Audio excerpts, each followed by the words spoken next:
Hello, hello, hello. Welcome to the Black Brain Trust, episode 71. Tonight's tonight's subject will be based on technology. I have my co-host with me, Lionel. Hello, hello, hello.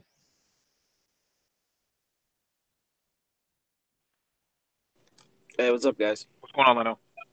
I am Hey, what's good. going How on, you Mr. Barry? doing? And tap gravity. Good. Got some interesting topics to discuss. First topic will be BlackBerry's blockchain. I know you want to take away with this. Yes, yes, yes. Hello, everybody. How you doing? Our first topic comes from investing.com, titled BlackBerry introduces blockchain back platform focus on healthcare services, written October 4th. All right, article. I'm going to continue to read this on Cointelegraph. All right, article again. As part of its pivot into security and computing, software company and former smartphone manufacturer BlackBerry has released a blockchain-powered platform. The new product focuses on healthcare field, according to a press release published October 4th. Per the announcement, BlackBerry has partnered with technology firm OneBio to develop a blockchain-based ultra-secure ecosystem. The system is designed for the storage and sharing of medical data, where information can be entered by patients, laboratories, and Internet of Things, or IoT, biometric devices. Once entered, data will further be anonymized and shared with researchers. BlackBerry CEO John Chen said, quote, "We are applying our expertise in security, data privacy, and communication work in regulated industries such as automotive, financial services, and government to tackle one of the biggest challenges in the healthcare industry, leveraging healthcare endpoints to improve patient outcomes while ensuring security and data privacy." End quote. Among other products, BlackBerry has also presented a real time operating system for the development of robotic surgical instruments, patient monitoring systems, and other safety critical products that must pass regulatory approval. While at one time BlackBerry controlled 50% of the global smartphone market, in 2016, the firm controlled less than 0.1%. While BlackBerry is still in the smartphone business, it will release its latest smartphone iteration on October 10th. The recent blockchain initiative is indicative of the firm's move into other fields. Today, BlackBerry has announced a new quantum resistant code signing service that will allow software to be digitally signed using a scheme that will be hard to break with a quantum computer. Titled article again, BlackBerry introduces blockchain-backed platform focused on healthcare services. Now, I have two things to point on to say about this, and I got one question for you, Mike. I think it's pretty cool that the data that will be stored in this is one point is Internet of Things, biometric devices. So when person is have their smartphone may sense their heartbeats and say, "Hey, you have elevated heart rate. You may want to go check with your doctor." So that's saying to me, that's saying it is checking on you when you don't know something may be occurring. It lets you know. Um, so my question with that feeds into my question to you: the HIPAA laws. When this somewhat violate HIPAA. No, that's the whole purpose of it. So the blockchain itself is the infrastructure that will hold it, and the anonymizing of the data, which would basically remove your first name, last name, personal identifiable information, which is PII. All of that complies with HIPAA. So that's the whole driving factor behind this whole BlackBerry blockchain for healthcare is concerned. And then you factor in the quantum resistant um, code signature. That in itself is game changing because nobody has done that yet. Hmm. As, or at least as of yet, they haven't done that. So you combine all of that, the infrastructure that they're providing for you, plus an operating system that they're providing for you. They're selling you a whole entire package. BlackBerry's shift from smartphones into cybersecurity as well as digital information or transformation is putting them in a better position. They're thinking long term. John Chen is thinking long term. So um, you take the security aspect, you take the infrastructure aspect of blockchain, and then you take microservices as well included with the blockchain, and then you factor in all of these other attributes that they have. This is something that's really big and game changing. Um, it comes on the heels of what happened in June of 2018 that Europe, the European Union, decided to enact a policy called GDPR, which is General Data Regulation, General Data Protection Regulation. So basically, any information that any technology company stores of a person has to be compliant with this policy. And what that says is that if you are holding on to anyone's personal identifiable information, it has to be protected and it has to be given back to the user. So any Google searches that shows up, if a person wants their information to be removed, you have to remove it at their request, or they have to be given back their information, and it has to be put into their possession.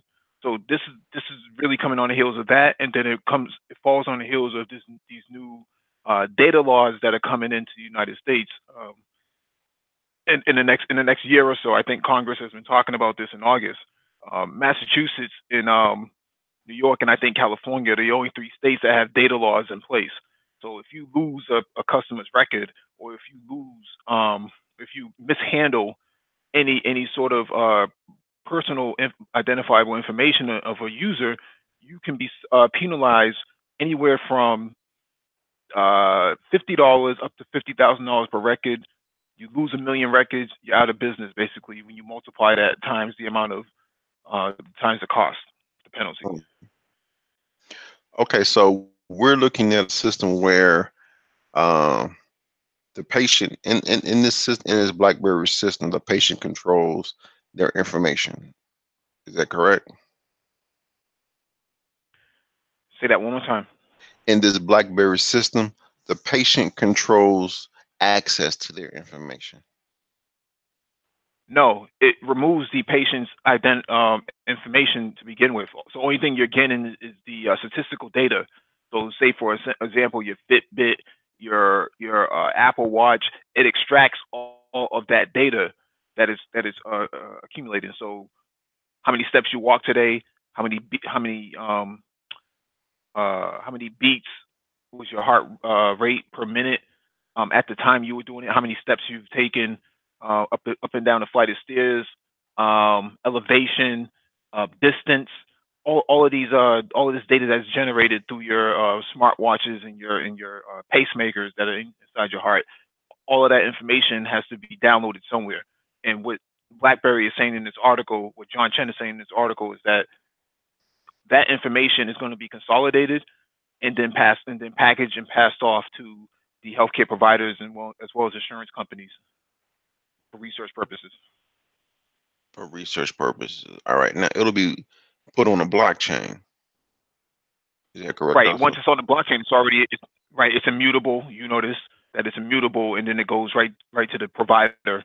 Right. So if you're a doctor, if you're a doctor, and if I remember correctly, BlackBerry might be the people behind this, the company behind this, but there's basically a new medical record that is enhanced that says I can take all of this smartphone, smartwatch information data and pass it on into a medical record, and it can pre-fill it all out.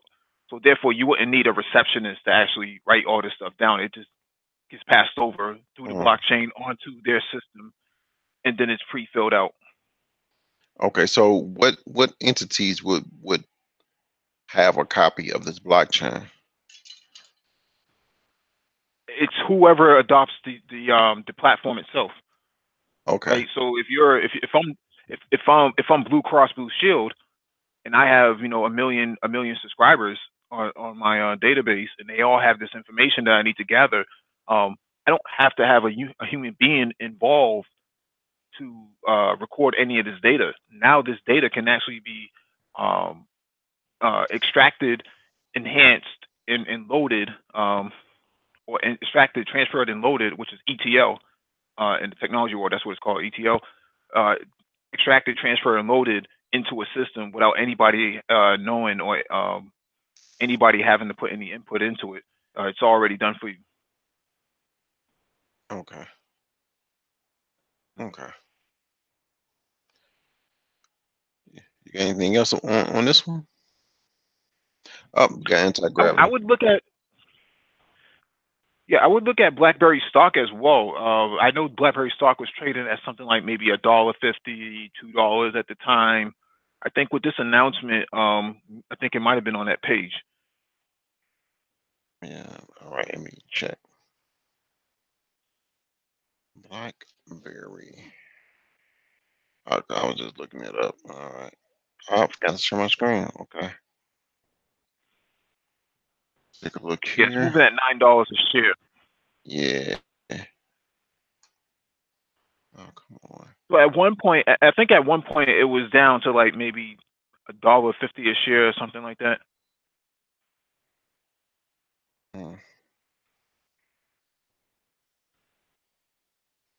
Yeah, BlackBerry Limited. Okay. Yeah, around this time, a little bump up around the January time frame. So it's trading at 994. The all-time high was back in 2008 around a crash, and that was $144. Right. Okay. I think you'll start to see that go back up with these announcements of their blockchain development. You have to also keep in mind that they have a operating system for cars called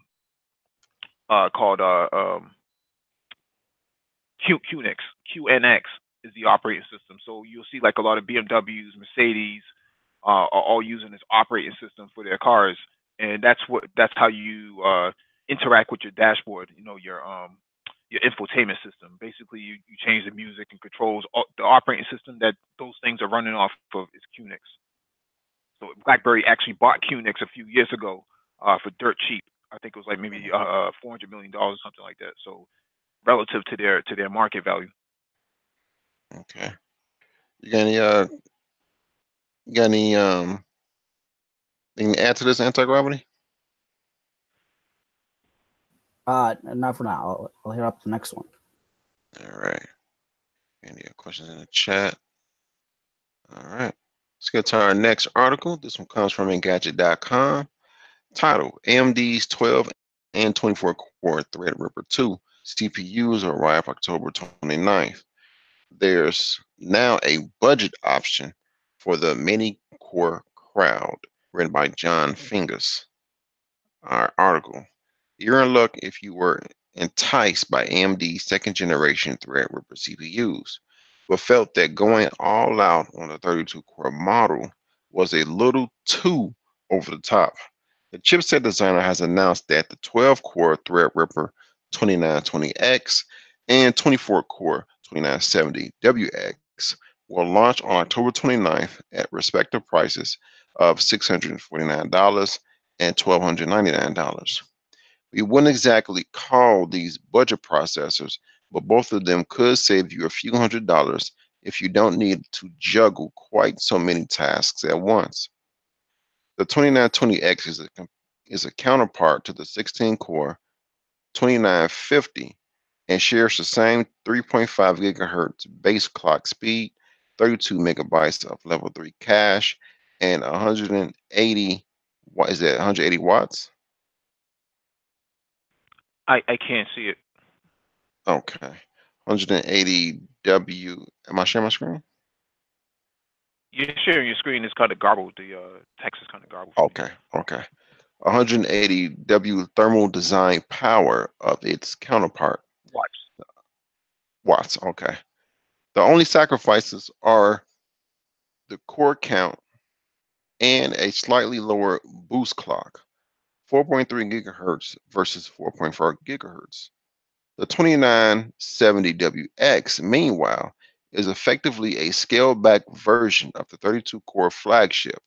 with an identical 3 gigahertz base speed, 4.2 gigahertz peak speed, 64 megabytes of level 3 cache, and 250 watts TDP, or the TDP stands for thermal Thermal displacement. thermal displacement.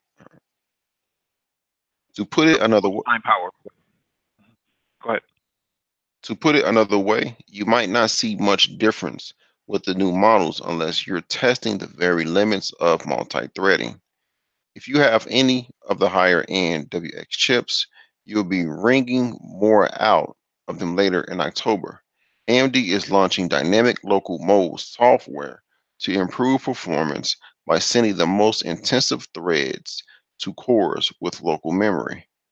Your PC could be considered faster when you're gaming, editing media, or otherwise performing one obviously demanding task and only need other cores to shoulder additional workloads. All right, I read this article and it's I like the quote unquote budget options, and the budget option seems not too watered down. You're not losing a lot of power compared to their counterparts. So I like this, and yeah, I like this. Yeah, this is a part of their strategy of attacking the server market and attacking the desktop market. And as time goes on, and Intel can't meet these demands, what you're starting to see now is these processors are trickling out one by one, and Intel really doesn't have an answer with their processors. So if I'm Dell, if I'm HP, if I'm Lenovo, if I'm Server Micro, or Super Micro, I'm sorry, then what happens here is I have to start procuring new products based around the AMD processor. Mm-hmm. And these processors are actually really good. I saw an article this morning that did not disclose the actual processor that the AMD was being tested on, but basically this processor is actually about 35% faster than Intel's processor at I think like 30, maybe 45% of the cost, maybe close to 40% of the cost of the Intel. So this is good for cracking numbers in terms of the in terms of cryptocurrency. So same time that it would have taken for if it would took you 6 minutes to crack one crypto block, it would take you something like 4 minutes to do it, less than 4 minutes to do it on the AMD processor. Now it doesn't sound like a lot, but it's significant when you start to scale out. When you start using 1, 2, 3, 4 CPUs at a time, 8 CPUs at a time in the server, that becomes more critical for for performance. All right. Now the cores. I'm reading this middle paragraph again. Like I said before, when you instead of getting 32 core, which is pricey, people can get the 12 and 24 core. The 12 and 24 core by itself is um, reading these comparative specs. The 12 and 24 cores by themselves are powerful. Yeah, I mean, most of your applications don't really use all of those cores. What uses it initially would be your operating system, which would be Windows, right? So Windows uses a lot of cores because it sees a lot of cores. So anything that you throw at it, it's going to use it. Now, if you start taking into, for example, 3D rendering, 3D rendering likes to use a lot of cores.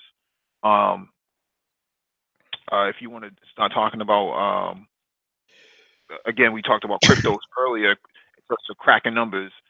Crypto mining is going to take advantage of all those cores because it likes cores. Right. So the more cores you have is going to be the better. Now, if you're just using it for like Gmail, YouTube, that's not enough. Yeah, I mean, yeah. it's more than enough. I should say it's more than enough. It's not necessary to have all those And cores overkill, right? at once. But the right, but what's good about these new technologies coming out is that it will shut those cores down if it's not being used. Power save. Okay. Now, are you familiar with this AMD dynamic local mode software? Dynamic local mode. At the last paragraph, it says if you have any of the higher end of your ships, you'll be ringing out more. You'll be ringing more out of them later in October. AMD is launching dynamic local mode software to improve performance by sending the most intensive threads to cores with local memory. I think that's more for what do you call that? What do you call that? Legacy applications. Okay.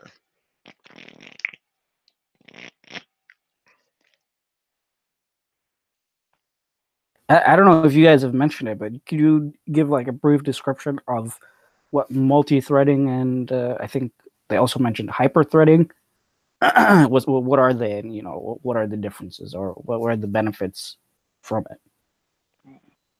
Multi-threading and hyper-threading are the same thing. Hyper-threading is actually a branded term by Intel.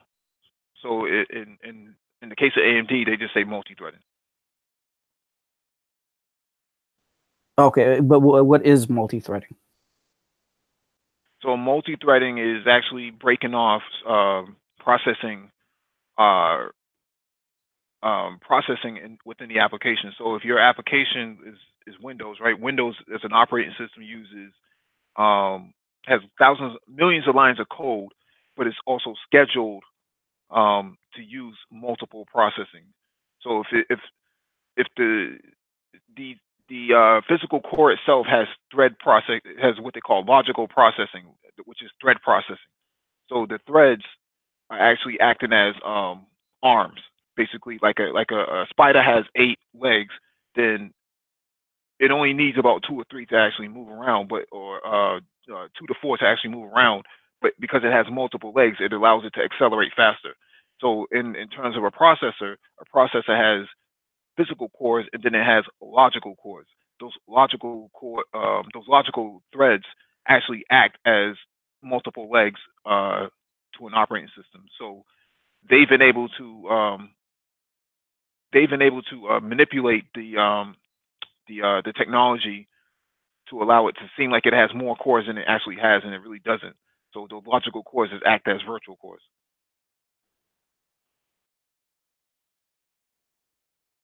Okay, that makes sense.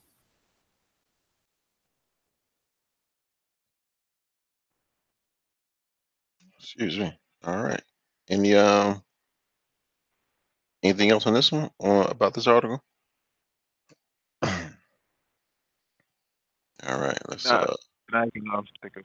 Oh, I just want to mention that AMD stock has actually took a dip. So it's down to $26 a share rather than the $32 a share the last time we spoke about it. yeah, I remember we talking about that. You know, was there any news on why it took a dip? Or just people selling off for taking off? Um, I think there may have been some news from Intel that actually kind of nudged it. So Intel did release some news this week, but nothing drastic. It could shoot back up, within a few days. So Okay. the volatility is there. I think the volatility is going to see it go up more than to go down.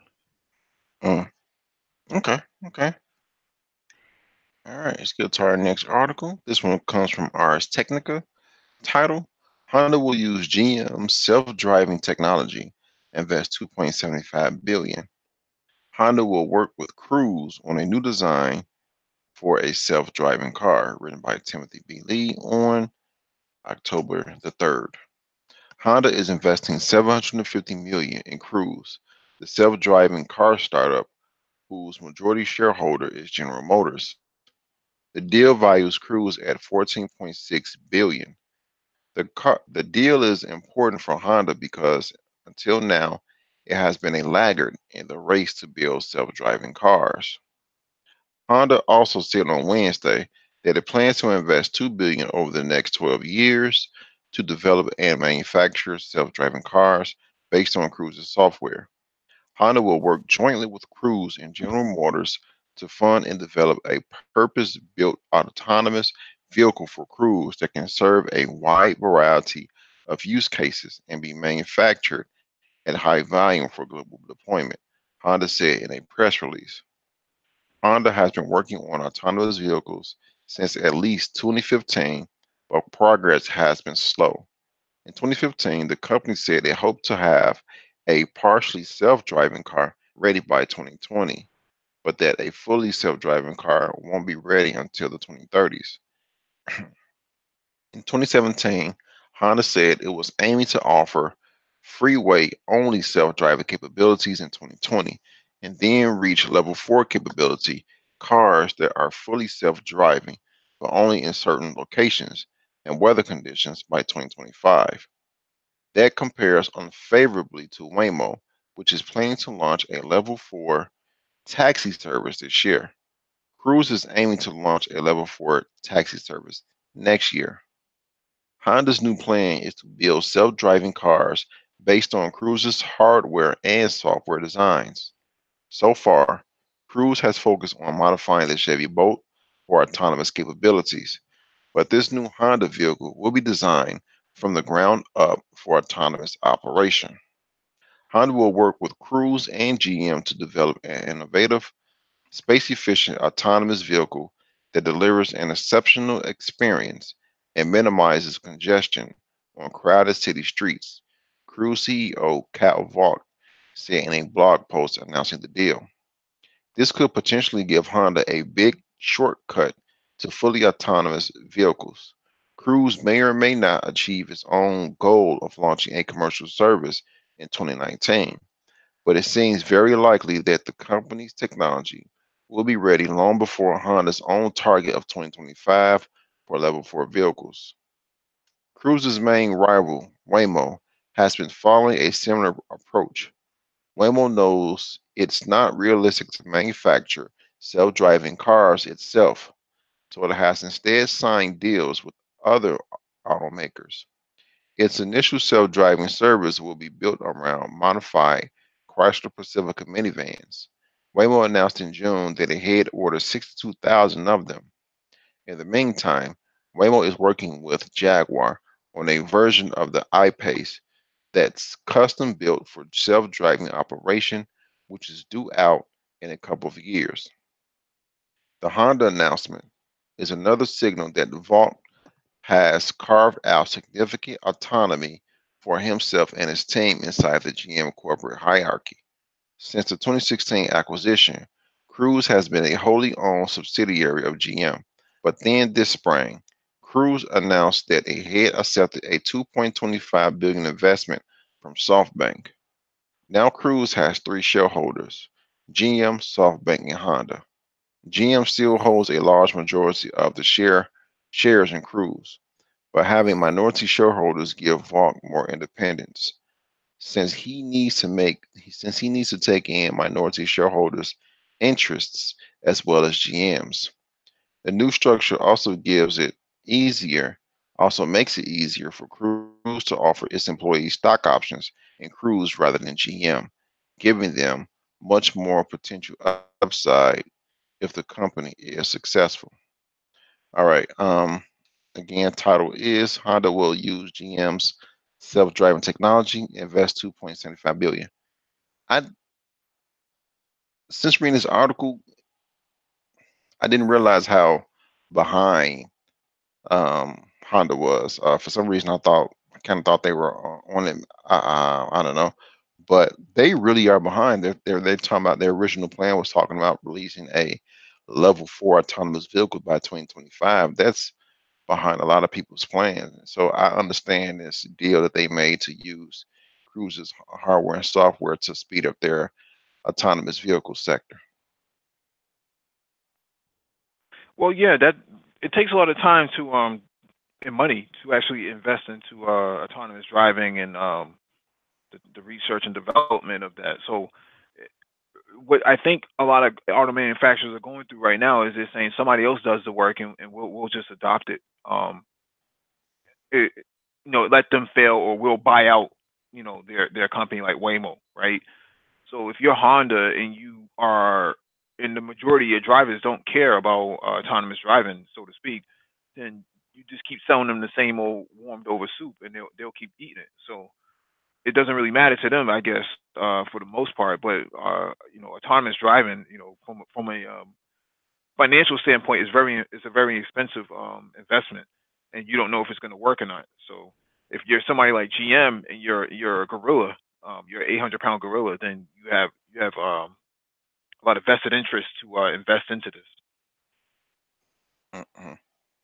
Do we know who's using the NVIDIA chips? Hey, what's going on, Christian? I don't think Nvidia has released a list yet. I know that I know one auto company was supposed to be using it. I want to say it was BMW. I want to say it was, or maybe Mercedes, one of the European companies. Okay. What's going on? How you doing, Christian? Man, I'm doing all right. All right. There was another point. Did you have a point in this article to bring up?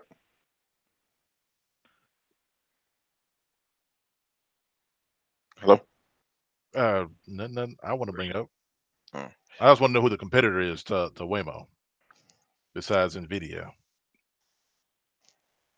I think GM, and I think Ford has an autonomous car division now too. Ulysses had brought that up before. That Ford had spun off their own autonomous car division. So, Bosch in Europe is another competitor. I know Daimler Bosch is supposed to be working on some autonomous driving, as well as parking garages, so that they don't bump into anything. Okay. Volkswagen also has a autonomous driving sector as well. Now, in A this lot of Chinese companies as well. There's, I believe, NIO, as well as there's another one. I forget what the name is. Starts with a B. It's also doing it. Baidu? Baidu. No, not Baidu. Oh, Baidu is, yeah, I think they're also involved in it, but Baidu is more like a Google. But I mean, like a actual car company. They're an electric car company in China. Yeah, BYD. The company's called BYD. Yeah, but the problem is that those cars are not allowed in the United States, so it will be like a moot point. But I think what Christian is referring to is who's competing with Nvidia in the United States. Oh, in the United States. Oh. Now, in this article, it says also something else. Waymo, which was planning to launch a level 4 taxi service this year, and then Cruise, which is also planning to launch their own taxi service by next year. That will, reading that, I think that will put a dent into people that drive for Uber and Lyft. If you have autonomous vehicles that are now, understandably so, that they may launch these vehicles in isolated locations such as Phoenix and maybe LA, California, but still they can put a really dent into people driving for Lyft and Uber. Go ahead. I was agreeing that that's going to put a hurt on them. Now, yeah, it's going to be a competitive market. Go ahead, Christian. Would Lyft and we're speculating here, Lyft and Uber just go ahead and put out their own autonomous vehicles, or could someone like buy out their own fleet of autonomous vehicles? Like if I wanted to do Christian's taxi service, then I'm with Lyft, and like 5 or 6 of my autonomous vehicles go out there and pick up people. Now, are they going to go out there and put some out themselves, or can someone go ahead and set up their own fleet? That's been the debate, right? So, Uber and Lyft have invested millions into autonomous driving themselves, which is why they have all these people driving their cars, so they can map out different states and different countries and things like that. So a lot of the heavy lifting has been done from a data standpoint on their end. Now, the physical aspect of putting the LiDARs on there and putting all the sensors on the car and the the actual operating system that plugs into your OBD2 port to drive the car, that's being done by Waymo. So Waymo's ahead of the game in that aspect, but they're not ahead of the game in the data aspect. So they don't have enough data accumulated on their end to drive most of their vehicles from point A to point B. But Google, Uber, and Lyft have actually done so. So a lot of this is 6 and 1 half and half dozen the other for both of these companies. Okay. It was something else in the article that stuck out to me. It said Waymo was, let me point it out here. Waymo was working with Jaguar on a version of the I-Pace that's custom built for a self-driving operation, which is due out in a couple of years. Look up this. I did not know that. I haven't heard of anything about that. The I-Pace? Yes. Yeah, that's an electric vehicle that Jaguar has been working on for quite some time, and Volvo also has their own electric wagon. I think it is. I think that might be the XC60 or XC50. I think that's what it's called. So this I-Pace is an all-electrical vehicle. Correct. It's a similar to the Tesla. It reminds you of a Tesla also, but okay. Bring up a photo here. Okay. And there was another point in the article that said Honda is working on a vehicle that's built from the ground floor up that's going to be completely autonomous. And okay, no, that's not. It's going to be completely autonomous, which means it's going to be level, I'm guessing level 4, all autonomous, and a lot of the current build, the 2 seats in the front, bench seat in the back. From what it was saying, I'm trying to find the sentence, but from what it was saying, the interior is going to be redesigned. Here we go. Honda will work with Cruise and GM to develop an innovative, space-efficient autonomous vehicle that delivers an exceptional experience and minimizes congestion on crowded city streets. I would like to see how that looks like after once complete. Space efficient, okay. You said space efficient or space riding? Space efficient, innovative, which means it's going to be different design and inside. Space efficient, autonomous vehicle that delivers an exceptional experience and minimizes congestion on crowded city streets. Remember a couple weeks ago you were saying that you see in the future that Boston is going to eliminate driving in within the city limits. This would be something to replace that. That's from if what they're working on comes to fruition. I think that's going to be for all major urban cities. You'll see like a very digital gentrification going on between who can drive and who can't drive. So they'll get these cars won't pass CO2 emissions because all the electric vehicles will be based on this new standard. And with that being said, you'll see a lot of people having to give up their cars for like a cash for clunkers type of deal. But if you can't afford to buy an electric vehicle like a Tesla or a Jaguar I-Pace or any of these new i3s or i8s from BMW, you're screwed. You just either have to Uber and Lyft your way around, or you'll have to wait for Bird to drop off a scooter to your house, and that's where somebody like Complex comes in and he's knocking on your door like the Domino's Pizza delivery. Right. Got a nice hot scooter waiting for you right here, buddy. But this space efficient autonomous vehicle that they're gonna this new Honda vehicle will be designed from the ground up for autonomous operation. This can be what can if it goes that route, I'm saying, goes that route, this can be what replaces. This is what you're going to be riding if you can't ride the new all electric. If you can purchase the new all electric Teslas or vehicles, this is what's going to, this might be the option. Sell the city a couple thousand of these and be on your way.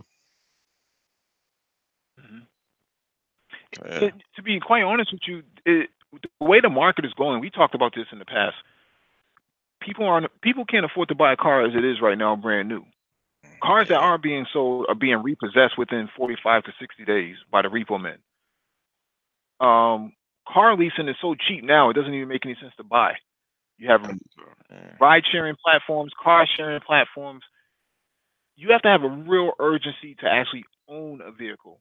I only put so many miles on my car. I obviously I work from home, but the problem is that when you have people that live in these food deserts, the last thing they need to be doing is to be buying a car and putting themselves into more debt.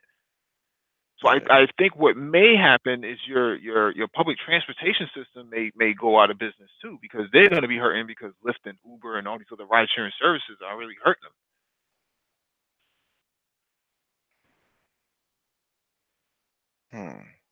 I don't know if they'll go out of business. I think they'll reinvent themselves just to stay in business, because that's income for the city.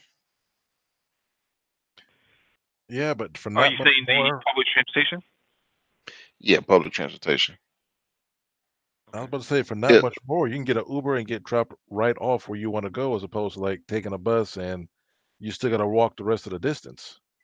Because if you think about it, if you're taking away one source of income from the city with the tickets, the red lights, and all this, you're taking away that, and you're going to take away public transportation. That's a big source of income that the city's going to lose. And a lot of these cities, let's face it, is underwater. They can't afford to not, well, they can't afford to lose both sources of income. Well, that's their problem, right? I mean, it's their fault for not innovating. The city should have had a innovative technology committee to oversee these things. To make sure that they don't get left behind. But that's a part of the issue, that they're too slow. Like, for example, in Boston, we're just now replacing trains that were put in place 35 years ago. You got trains that are older than some of these millennials. I think in Chicago, some of those trains are damn near 40, 45 years old. It's ridiculous. Yeah, the trains in Chicago are on the same age as baby boomers.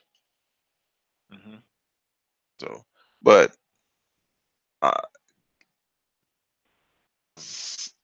the mayors of these cities are not thinking like we are. They by the time this come up on their doorstep, they're going to be thinking of fast, quick ways to solve the problem, and they're going to fight. Of course, they're going to fight back. We know that, but some of these places can't afford to lose both the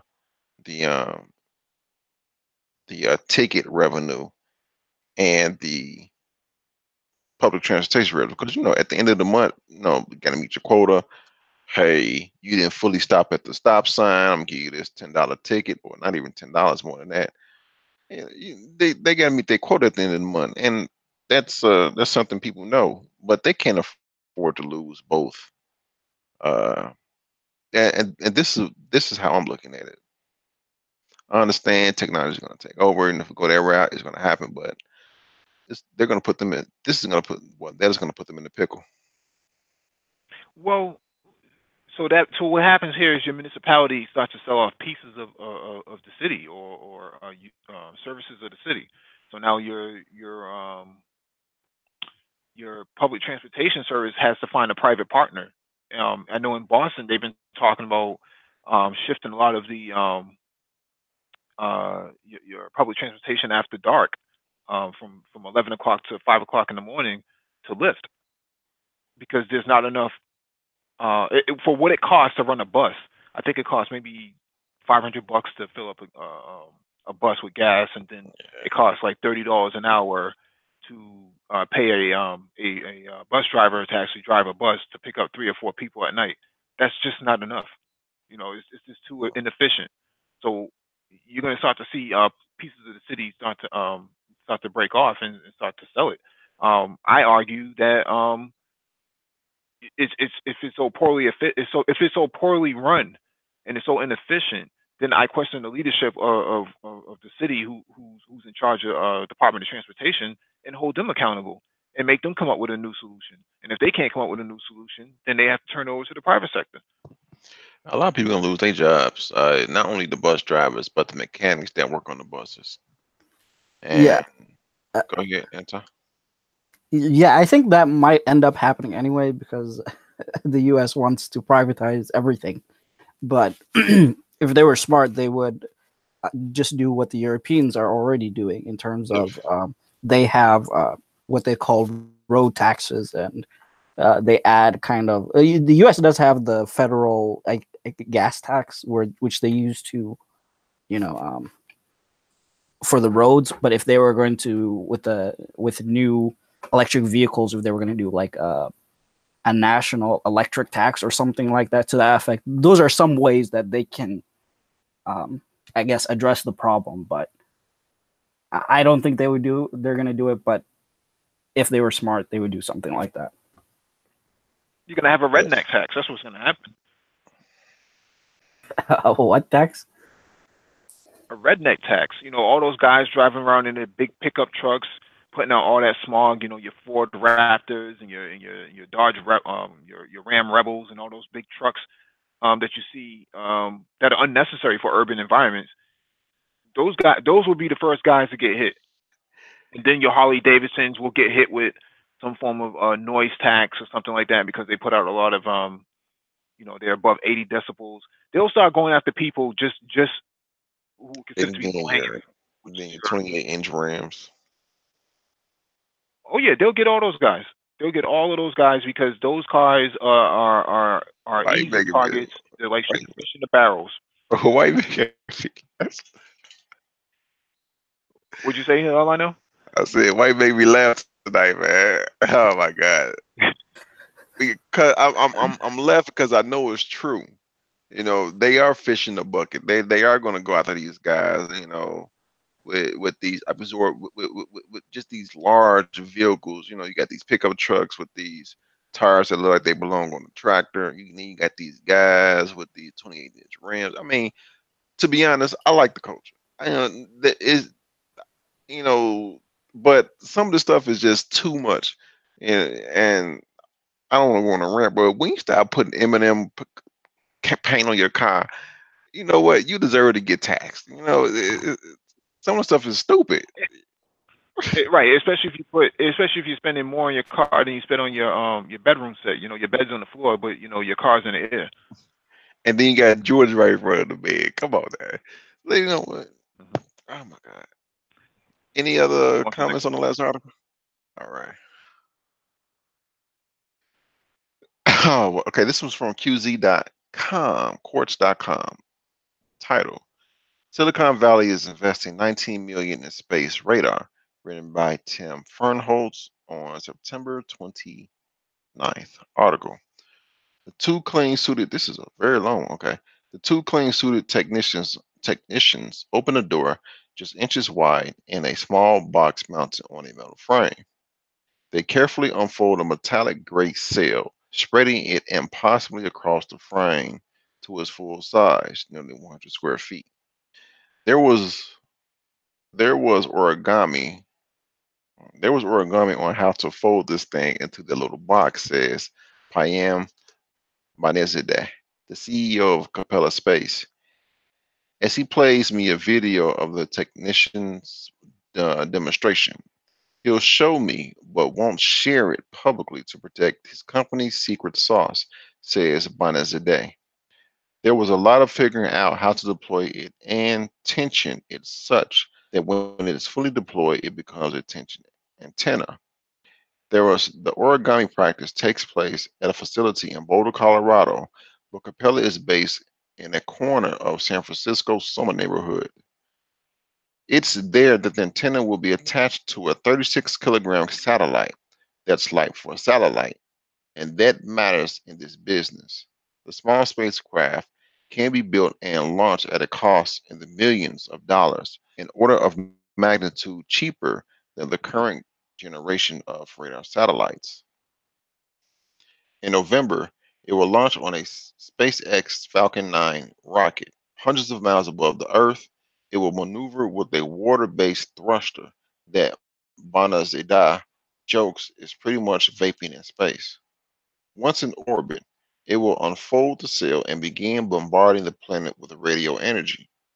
Each blast will be reflected back to the antenna, allowing onboard computers to analyze it and create a picture of the world below, peering through clouds and even underwater.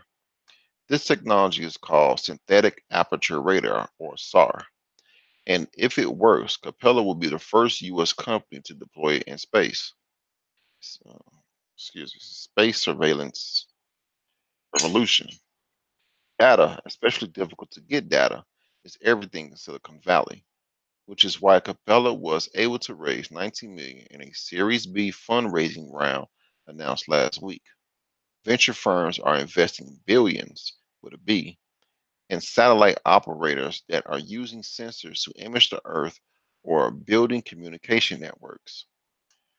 The round was timed ahead of the launch of Capella's first prototype satellite, though Benezada says even the failure of the satellite can be seen as a success. It's success if we know. It's success. It's a success if we know why and how things went wrong. The promise of providing that technology works reliably in no small thing. Frankly, the moment the satellite gets launched and we check all the systems, then you know the valuation of the company is completely different, he says. The money is about de risking that antenna and proving the thesis of the company, says Chris Bushuzen, a partner at DCVC, the firm that co-led Capella's latest investment round with Spark Capital. Bushuzen was a co-founder and until 2015 CTO Planet, the leading small satellite company.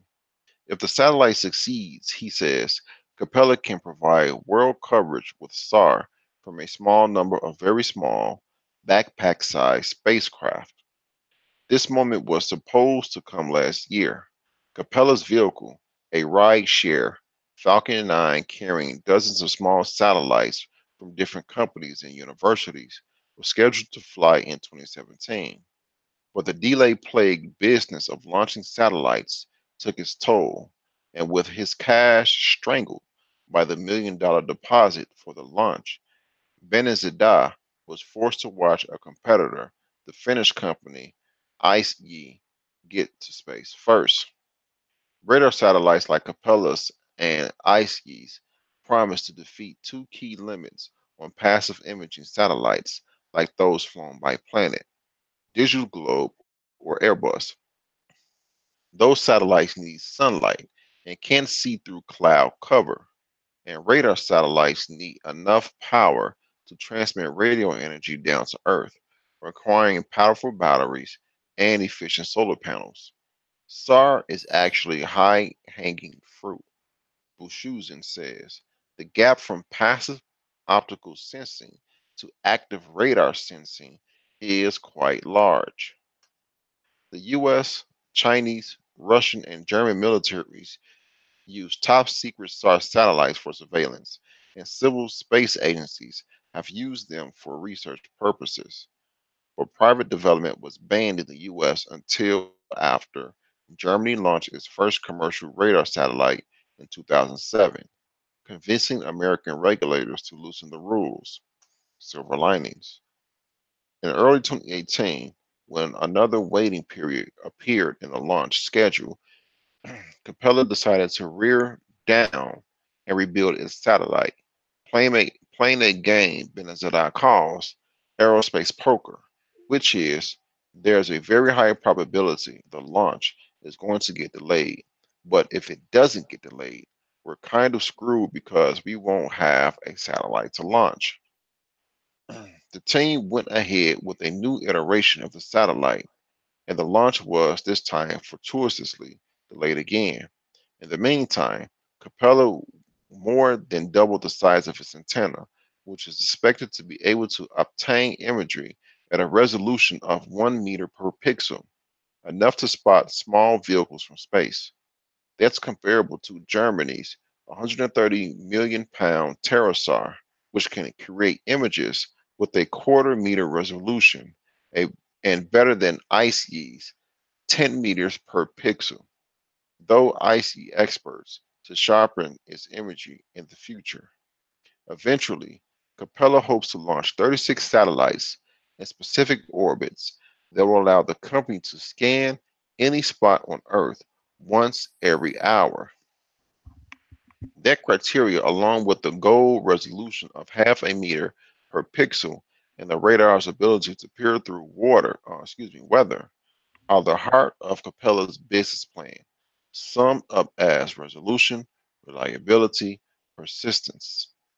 Persistence. For now, the company's second satellite, scheduled to launch on an Indian PSLV rocket in June 2019, will be the first to generate revenue for the company. One interested customer is the U.S. Department of Defense, which lacks the ability to constantly peer at North Korea to spot the country's mobile missile launchers. Its Defense Innovation Unit hired Capella last year to provide that data to the military. But raw imagery is just low-hanging fruit to Capella, which will use some of its new capital to expand its software engineering team as it looks at ways to offer data to consumers who aren't experienced users of geospatial imagery. Wow. The world is undersupplied with radar, Bushusin says. Capella's success also depends on a new generation of small rockets being developed by companies like Rocket Lab, Virgin Orbit, and Vector. Without affordable vehicles to carry satellites to the specific orbits needed to make the system work, putting the technology into place would simply be too costly. With the same private space revolution that made companies like SpaceX and Planet possible, it is now trickling down to a new generation of satellite makers and their bespoke rockets. I'm surprised how quickly it happened with Susan, who left NASA and to found Planet in 2010, tells Quartz.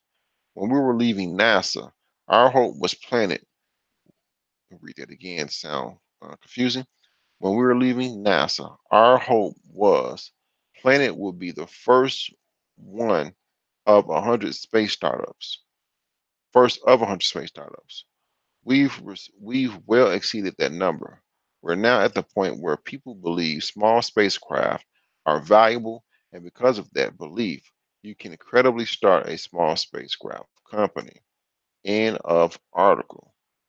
All right.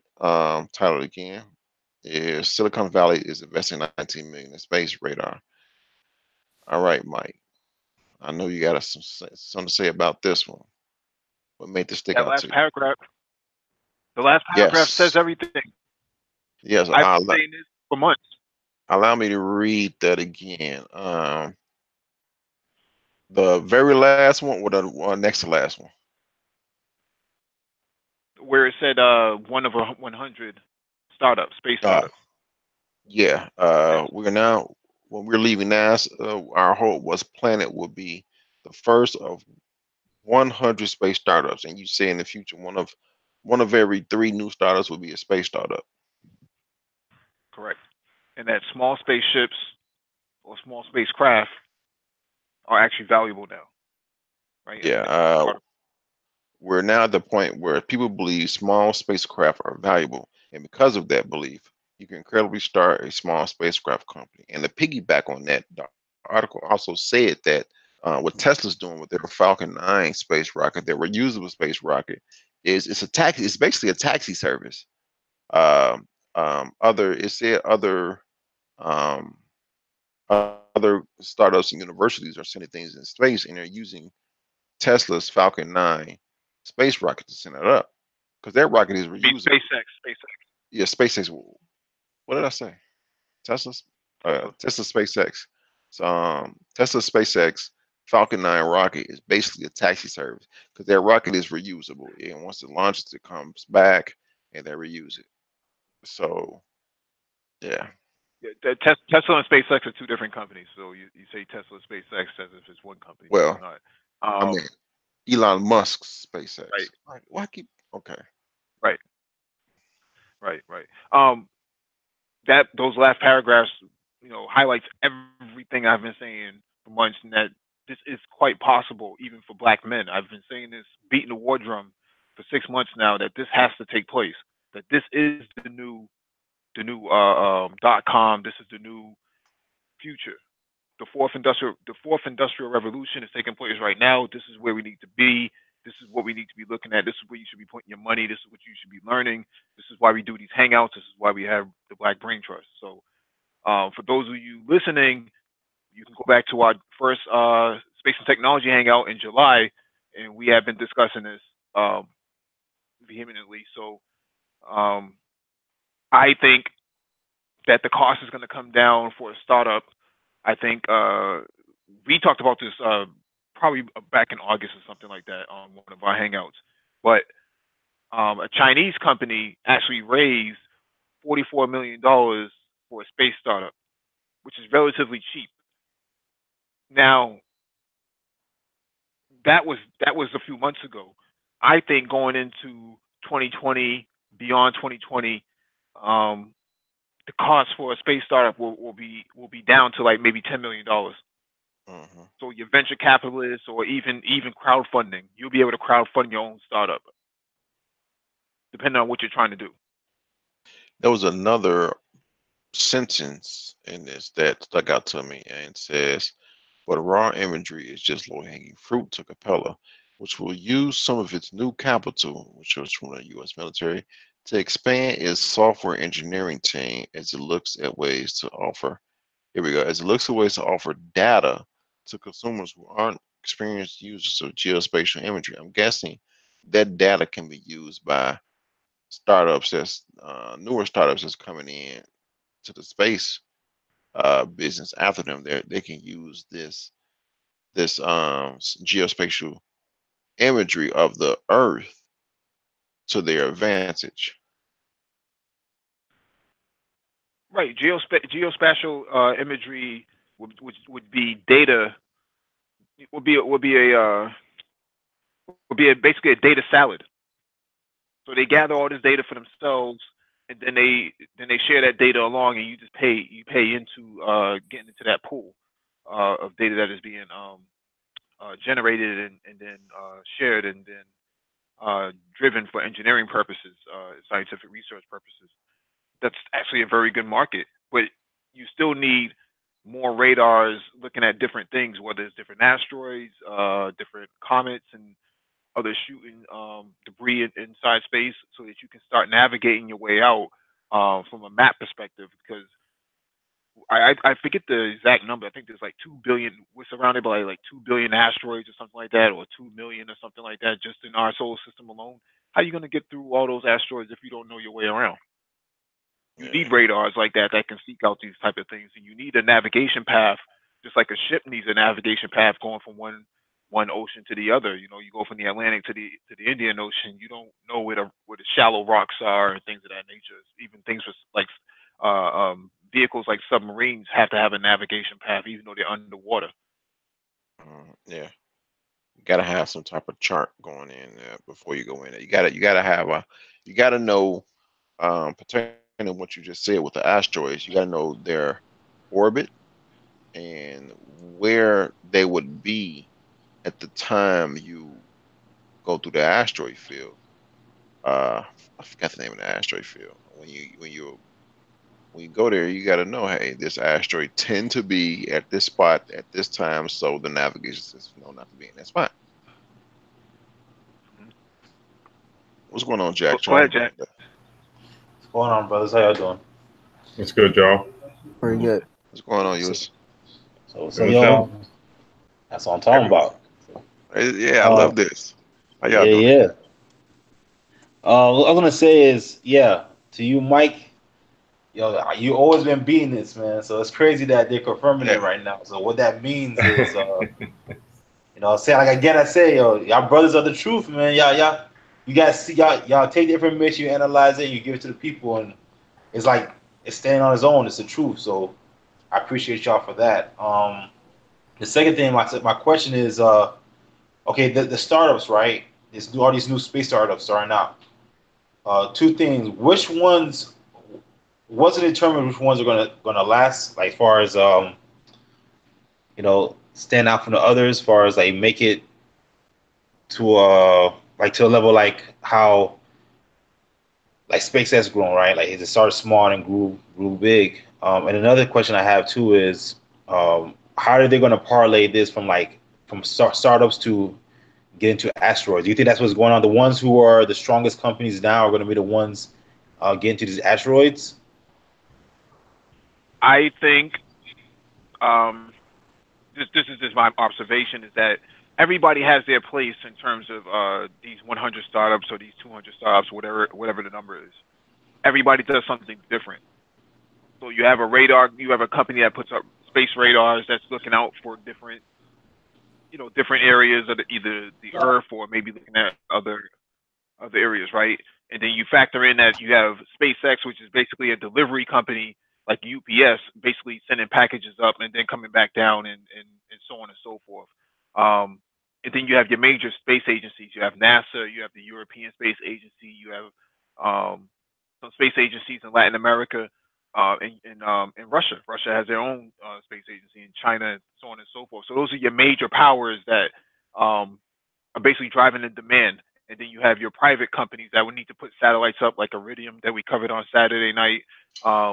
And then you have universities that have demand, and then you're gonna have wealthy people that have demand. Some people like maybe a wealthy investor says, I have an idea and I'm gonna put this crypto satellite into space, and then he contracts that out. Another private company builds it for him. They go to another private company like SpaceX and have it delivered up. Mm-hmm. There's a whole supply chain aspect to this. This is a future proof for the next 150 years, maybe 200 years of growth. Absolutely, I Go ahead, agree. No, dude, like you're spot on, man. I mean, hell, like what I was gonna say was kind of similar in the same line, but I think you kind of gave the supply chain element more, gave more detail to kind of see how it works, how it all sort of interconnects. Like, so how a startup can kind of go from an idea to application and how it functions into, like, again, the supply chain. So whatever that industry is going to be, whether it's like space tourism or asteroid mining or wherever that is, it's really going to, competition is competition amongst the industry, regardless of what you're dealing with, even if it's space exploration. It's not going to be just one company that's doing it. Trust me, there's all types of space startups. We profiled one about a month ago. I think it was back in like late August. This company that's 3D printing space rockets. Yeah, they mentioned them in the article. Oh, okay, they mentioned them. Okay, well there you go. So there's a niche for everybody, man. You just got to carve it out and have like the top grade product. Hey, keep in mind, a country like North Korea, the Republic of North Korea, they spent, I think, maybe 100 million, or just a little over 100 million, launching their rockets. I think they've launched maybe 24 rockets in the last maybe 7 years or so. Some of them have failed. I think maybe one or two of them were successful in getting into space. So that tells you that people who are isolated from the rest of the world still have the wherewithal to actually put things together and to actually venture into something like this. I mean, yeah, this is, people talk about Kim Jong Il being a bad guy and he's this and he's that, but media doesn't talk about the innovation coming from the people on the ground. They don't talk about how these people are missing meals just to put rockets into space. They don't talk about the blood, sweat, and that goes into the sweat equity that goes into basically a startup. North Korea is a startup. They are a startup company. Yep. Other than China, right, and America, who do you think is up and coming that's gonna be one of the top dogs as far as space exploration. And India. so, India. India. Why do you think India? India, yeah, India is doing things at a cheaper cost than a lot of other countries are doing. We covered something months ago. Just a while ago, yeah. Yeah, where they did something and it cost a fraction. They were sending satellites up, and it cost a fraction of the cost other quote unquote first world countries were or doing the same thing. It cost a fraction. Also, Now, don't count out know, Africa. Or go ahead, Mike. Yeah. Now, I was just going to say, India has a lot of brain power. They are very invested into human development. That's what I was going to say. Their talent comes, leaves here, and goes back. Say that one more time, Ulysses. I said their talent leaves here and goes back. Right, but they have a lot of brain power that just on the ground before they even get to the United States. That they're Right. powerful in the IT sector, right? So their ability to have computer scientists on the ground and information systems professionals on the ground allows them to actually leverage a lot of their brain power to do other things. Besides information technology, they can invest into rocket technology. What some people are listening to this may not understand is that during the Soviet Union, they created a missile called the OTR-21, which is basically a Scud missile. And that Scud missile, if you modify it correctly, that can get into space. That's how powerful it is. What? And there's a lot of them laying around. Yeah, the Scud missiles are pretty strong.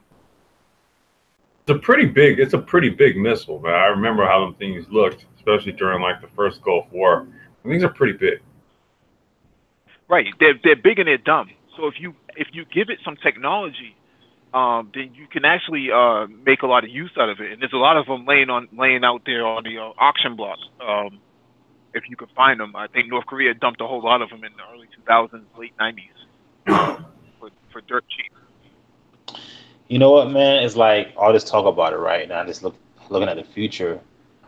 I think it's gonna be like space travel is gonna be just as simple as going on Uber and just, hey, I want to go here. Like it's gonna be like that, man. Because and like in the distant future, like I think that's in the future is gonna be like that. Because like things are speeding up so fast. I don't even know how they're keeping up with the changes. As far as is even the software technology they have right now? Is it even keeping up with the changes as far as what they're creating? Like, Well, look, we're so the intermediate step there. When you say like Uber going to space, okay, so the intermediate step would be say like Uber for personal drone use and stuff, and they're gonna actually launch that here in 2020 in Los Angeles. So Intel basically has the patents on. They've developed a personal drone software, right? Logistics software that would manage this stuff. And yeah, they're going to be launching this in 2020 out here in LA. Uber's going to test pilot it. Yeah, I would also add that artificial intelligence has taken on a lot of the responsibilities and the roles from what humans would have been doing before. So if you have a good enough artificial intelligence program, a good AI program in place, that's 50% of your labor already gone right there. Yep. It's not going to be brain power that does a lot of this stuff. It really isn't. It's going to be AI. So you think that's why there's a big push for blockchain and all this? Because they're going to need it, right? To blockchain, 5G, blockchain, AI. What was it all, Mike? What were all the primary components to make all of this stuff like basically just tick? Oh, I think you just mentioned it. Cloud is your infrastructure. Yeah. Your blockchain is an infrastructure, and your 5G is all part of the infrastructure as well. So it makes up this trifecta of necessary components for infrastructure to be put in place. And this stuff is very easily obtainable now. What would have cost you millions of dollars, 15, 20 years ago, it's costing you pennies on the dollar now. Damn. So it's like it's time for us now. Okay, you've been. Go ahead, bro. What you saying?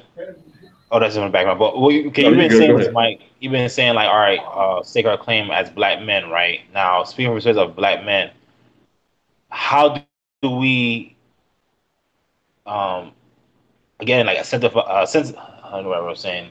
How do we get more black men to, want to get into this, man? Because like, I'm not sure if people are discussing this. They're not. There's truly a lot of value in this, right? Like, it The definitely, future, man. yeah, it's the Hell yeah. future. So it's like, how do we get the charge as far as going as black men to get their hands on it? Because I know it starts with the children, and getting if the black kids now can get into the education and go in this field and dominate this, just like India dominate IT, Hmm. like that could be our way right there. But it's like, how do we get them to move forward on this? STEM programs, first and foremost, if we're talking like ground floor for like children, STEM programs, science, technology, engineering, mathematics. Go ahead, Mike. No, I think you covered it. You have to have a want. Now, a lot of people got into IT when I was coming up in undergrad.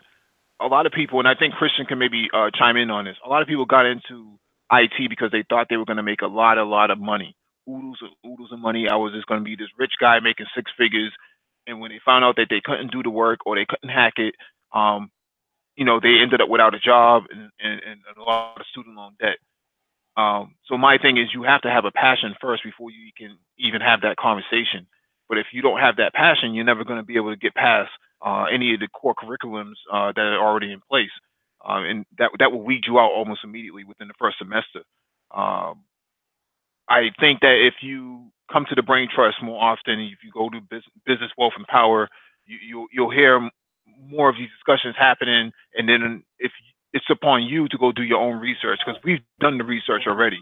We provided the links and we've disseminated this information. So it's 2/3 of that work has already been done for you. So now it's up to you on how you receive it on your end. Yeah, and the other thing too is a lot of this is also coming from a lot of like active engagement, getting involved, getting your hands dirty. I think that's the other thing too. I mean, it's good to kind of talk about what we should do, but then, there's also the side of actually getting your hands dirty and doing these things. And I would say like pick an area of interest. Pick an area of interest and just dive deep into it. Look at where that area of interest is 10, 20, 50 years into the future and start to adapt whatever applications, whatever technology is leading that path to that 50-year point, right? That's really how I would say, as far as for yourself, cultivating that interest, right? And then for children, I think it's of the utmost importance. Like I got the application for my daughter's STEM program literally sitting right here on this table right now. I picked it up today. It's utterly important that we steer our children towards STEM. That's really what it is. If we have the area of interest to do it ourselves, then I say we do it, we pursue it, and we pursue it. We be industrious about it, and then with our children, yeah, we gear them towards STEM. Like, dude, like enough with putting them in football, basketball, man. Stick them in like motorsport and a STEM program. Yeah, and I think Jack may be referring to adult black men, right? So you're talking about guys well into their deep 20s, into their early 30s, well into their 40s. Um, I can't really say that there's going to be immediate opportunities for those type of black men because age discrimination does come into place. So anybody over 35, you're going to be hurting if you can't tread water, so to speak. Guys with fitted hats and do rags on your head, need not apply. I just don't think that. I just don't think you have the acumen to actually keep up. With 15-year-olds that are talking about putting geno technology on the blockchain. Things of that nature. These guys are already thinking ahead of you. They're not worried about likes, shares, and subscribers and things like that. They're out there just actively doing it, creating their own knowledge societies. And that's what we try to do here. And if you're not subscribed here or to Business Wealth and Power, then I can't really, I can't really give you any further advice. The only other thing I could say, play devil's advocate here, Mike. The only other thing I can say is if you're not going to get actively involved on that level, then get savvy on the investment side of things and throw some money at it, right? And let the money make money for you.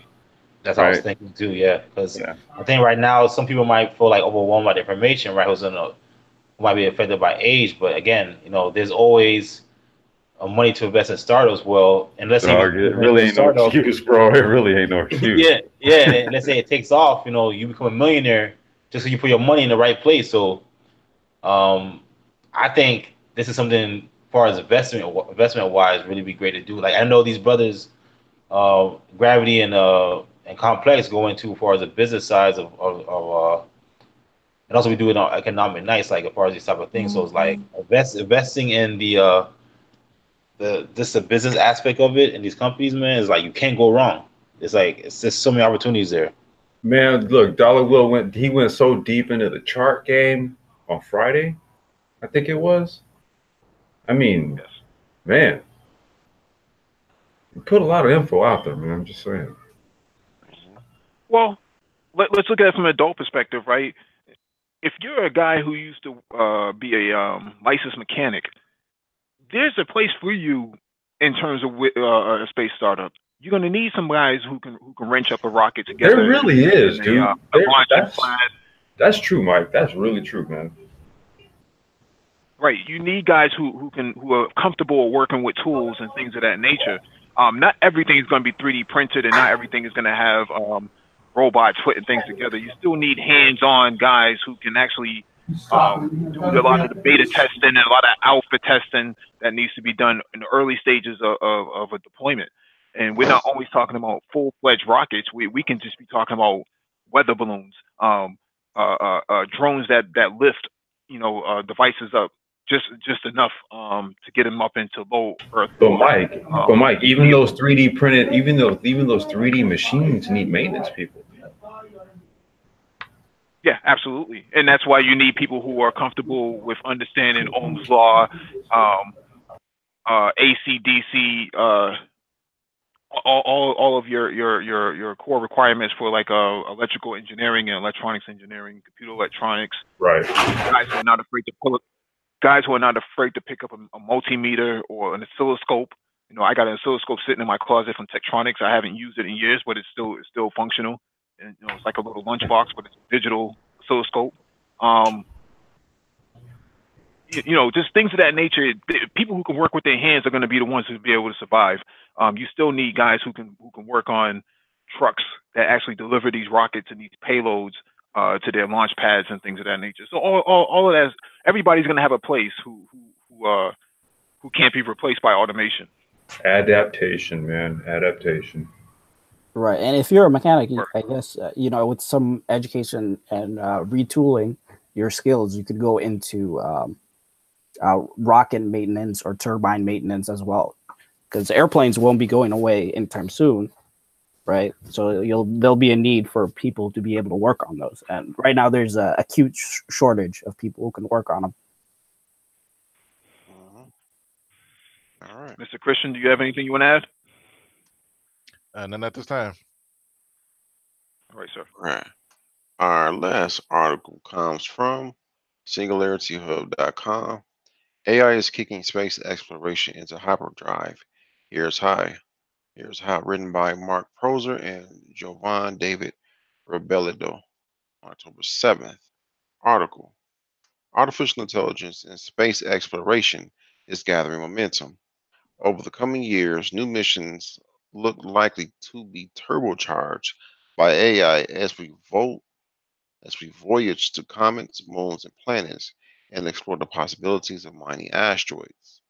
AI is already a game changer that has made scientific research and exploration much more efficient. We are not just talking about a doubling, but about a multiple of 10.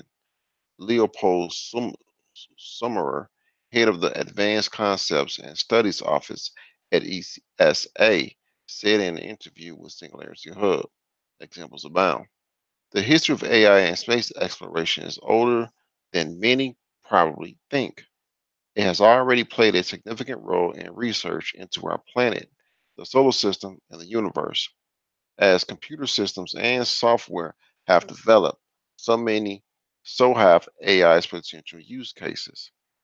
The Earth Observer 1 or EO1 satellite is a good example. Since its launch in the early 2000s, its onboard AI systems help optimize analysis of and response to natural occurrences like flooding and volcanic eruptions. In some cases, the AI was able to tell EO1 to start capturing images well before the ground crew were even aware of the occurrence had taken place. Other satellite and astronomy examples abound. Sky Image Cataloging and Analysis Tool, or SkyCat, has assisted with the classification of objects discovered during the second Palomar Sky Survey, classifying thousands more objects caught in low resolution than a human would be able to. Similar AI systems have helped astronomers to identify 56 new possible gravitational lenses that play a crucial role in connection with research into dark matter. AI's ability to trawl through vast amounts of data and find correlations will become increasingly important in relation to getting the most out of the available data. ESA's Invisat produces around 400 terabytes of new data every year, but will be dwarfed by the Square Kilometer Array, which will produce around the same amount of data that is currently on the internet in a day. AI readying for Mars. AI is also being used for trajectory and payload optimization.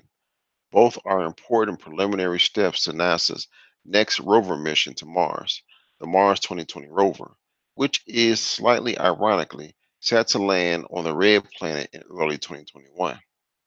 An AI known as Aegis is already on the red planet on board NASA's current rovers. The system can handle autonomous targeting of cameras and choose what to investigate. However, the next generation of AIs will be able to control vehicles, autonomously assist with study selection, and dynamically schedule and perform scientific tasks. Throughout his career, John Leif Jurgensen from DTU Space in Denmark has designed equipment and systems that have been on board about 100 satellites and counting.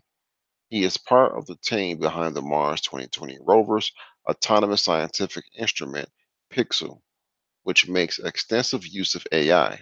Its purpose is to investigate whether there has been life forms like stromatolites on Mars. Pixel's microscope is situated on a rover's arm and needs to be placed 14 millimeters from what we want it to study. That happens thanks to several cameras placed on the rover. It may sound simple, but the handover process and finding out exactly where to place the arm can be likened to identifying a building from the street from a picture taken from the roof. This is something the AI is eminently suited for, he said in an interview with Singularity Hub. AI also helps Pixel operate autonomously throughout the night and continuously adjust as the environment changes.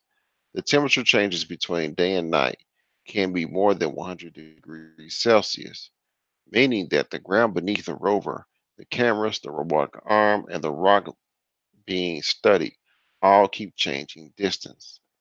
AI is at the core of all this work and helps almost double productivity, Georgeson said. First Mars, then moons. Mars is likely far from the final destination for AIs in space. Jupiter's moons have long fascinated scientists, especially Europa, which could house a subsurface ocean buried beneath an approximately 10-kilometer thick ice crust. It is one of the most likely candidates for finding life elsewhere in the solar system. While that mission may be some time in the future, NASA is currently planning to launch the James Webb Space Telescope into an orbit of around 1.5 million kilometers from Earth in 2020. Part of the mission will involve AI-empowered autonomous systems overseeing the full deployment of the telescope's 705 kilometer, mirror. The distance between Earth and Europa, or Earth and the James Webb Space and the James Webb Telescope, means a delay in communication. That, in turn, makes it imperative for the crafts to be able to make their own decisions. Example from the Mars rover project showed that communication between a rover and Earth can take 20 minutes because of the vast distance. A Europa mission would see much longer communication times. Both missions, to varying degrees, illustrate one of the most significant challenges currently facing the use of AI in space exploration. There tends to be a direct correlation between how well AI systems perform and how much data they have been fed.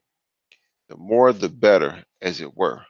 But we simply don't have very much data to feed such a system about what's it likely to encounter on a mission to a place like Europa.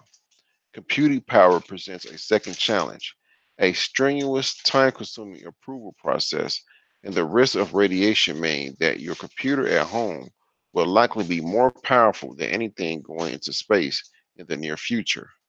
A 200, a 200 megahertz processor, 256 megabytes of RAM, and 2 gigabytes of memory sound a lot like a Nokia 3210, the one you could use as an ice hockey puck without it noticing, than an iPhone 10. But it's actually the brain that will be on board the next rover. Private companies taking off.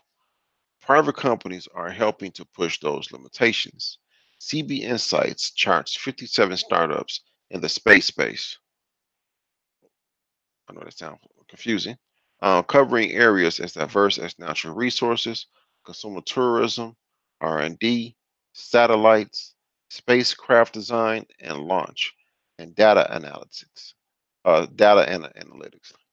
David Chu works as an engineer for the Japanese satellite company Exospace. He explained how private companies are pushing the speed of exploration and lowering costs. Many private space companies are taking advantage of fallback systems and finding ways of using parts and systems that traditional companies have thought of as non space grade.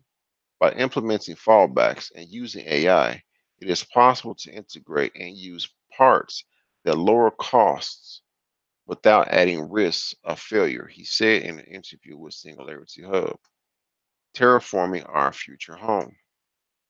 Further into the future, moonshots like terraforming Mars awaits.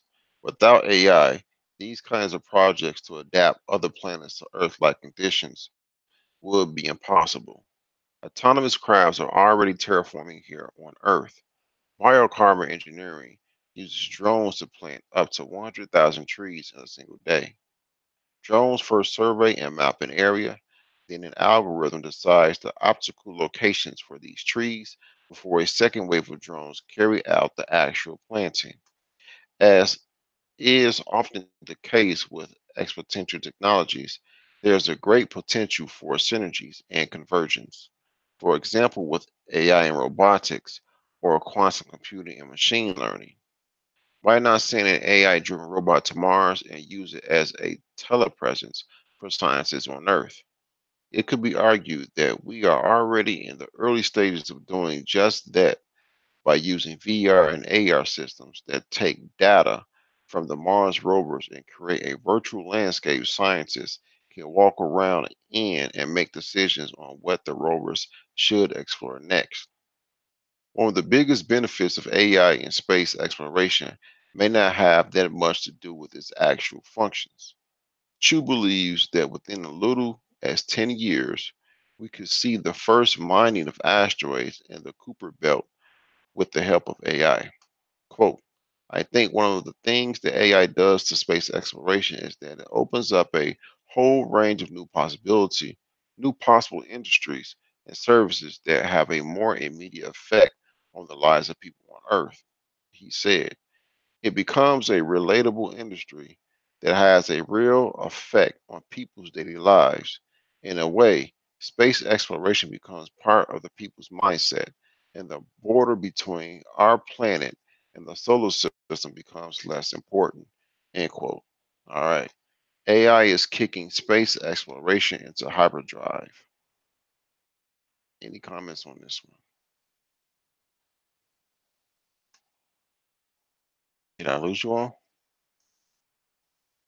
We're here. AI is the future, man.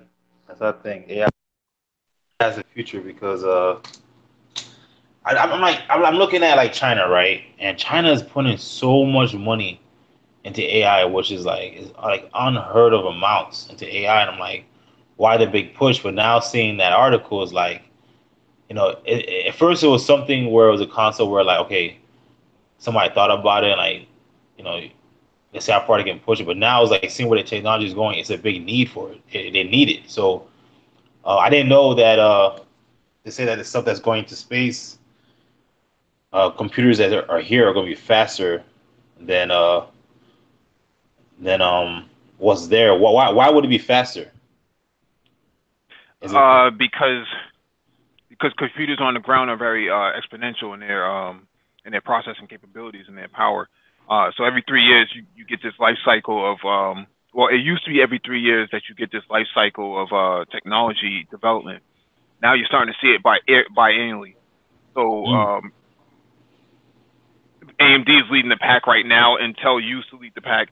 That sort of thing ebbs and flows, right? So Intel has been leading the pack for years, and then AMD found a way to process their chips a lot faster. So they're ahead of Intel for right now, and then Intel will probably be back late next year or something like that.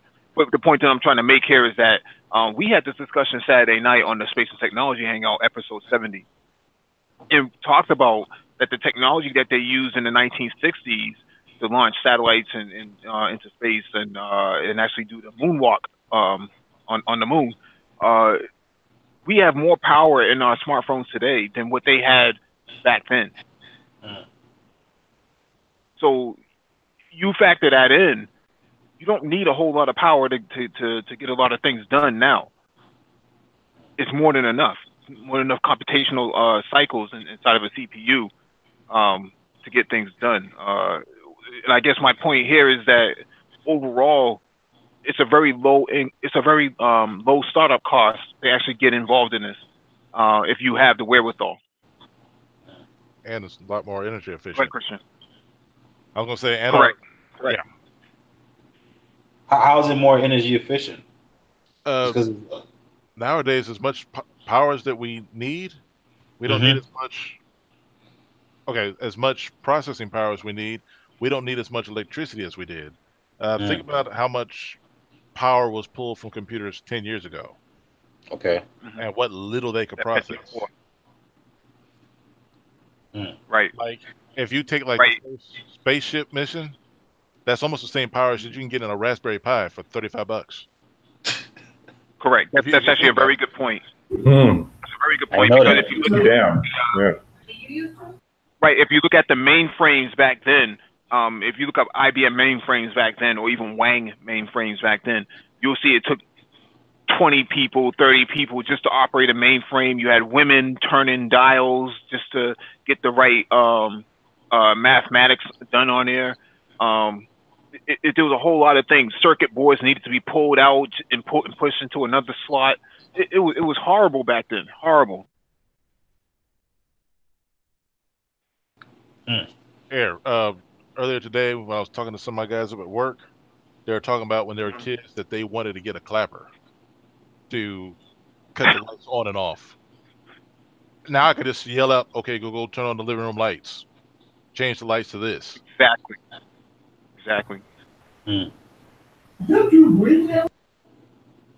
So I guess that means. Hey, wait, watch. Listen. Is this a proven fact that the technology is getting more efficient and efficient? So what do you guys see it? Where you guys see in the next 20 years, man? Hey, before y'all start that, to back on what Christian said.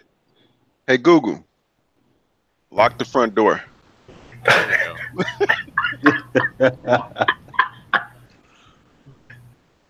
That's all you got to do. This phone line, those stuff is literally hooked up. Yeah, I'm serious. It's Yeah, no, that's what I'm saying. It's literally hooked up. That's deep. And FYI, I know there's too much information. I'm laying in bed.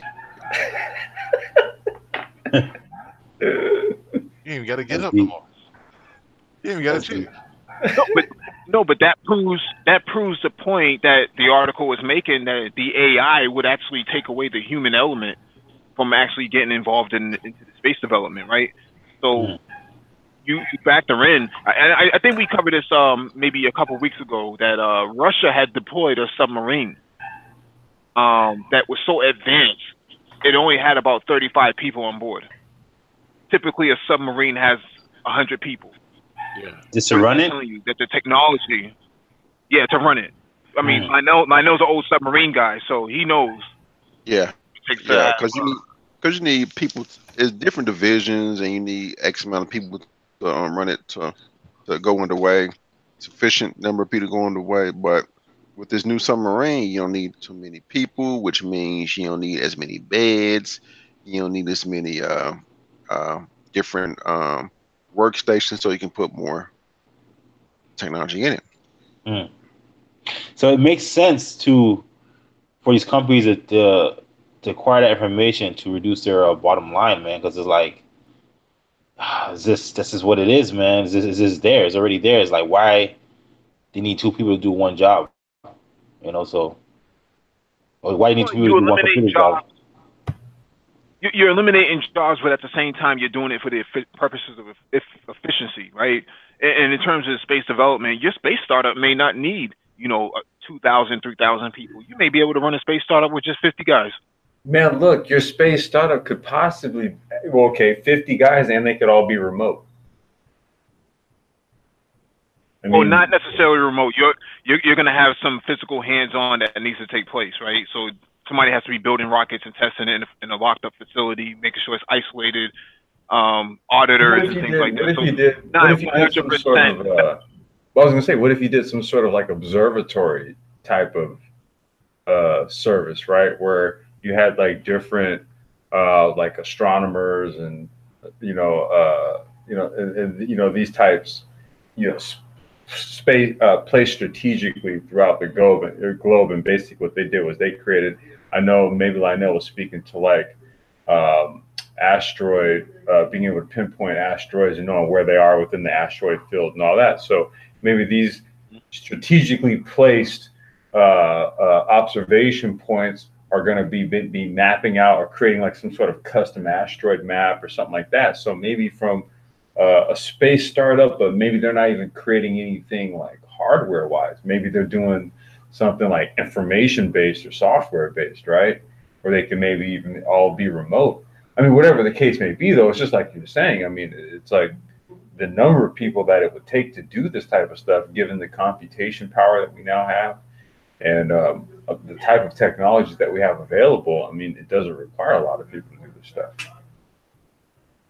Right. Where do you see the capabilities of the AIs, right? AI for like technology in the next like 20, 30 years, man? Because seeing the things they are doing now, what do you foresee it doing, being in that field, you and Christian, like next 20, 30 years? What's going to be the capabilities? AI is usually used for personal assistance, right? So you're using it as a helpmate.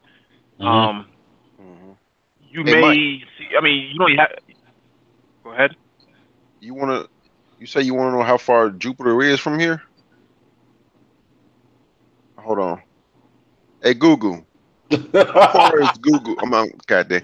How far away is Jupiter?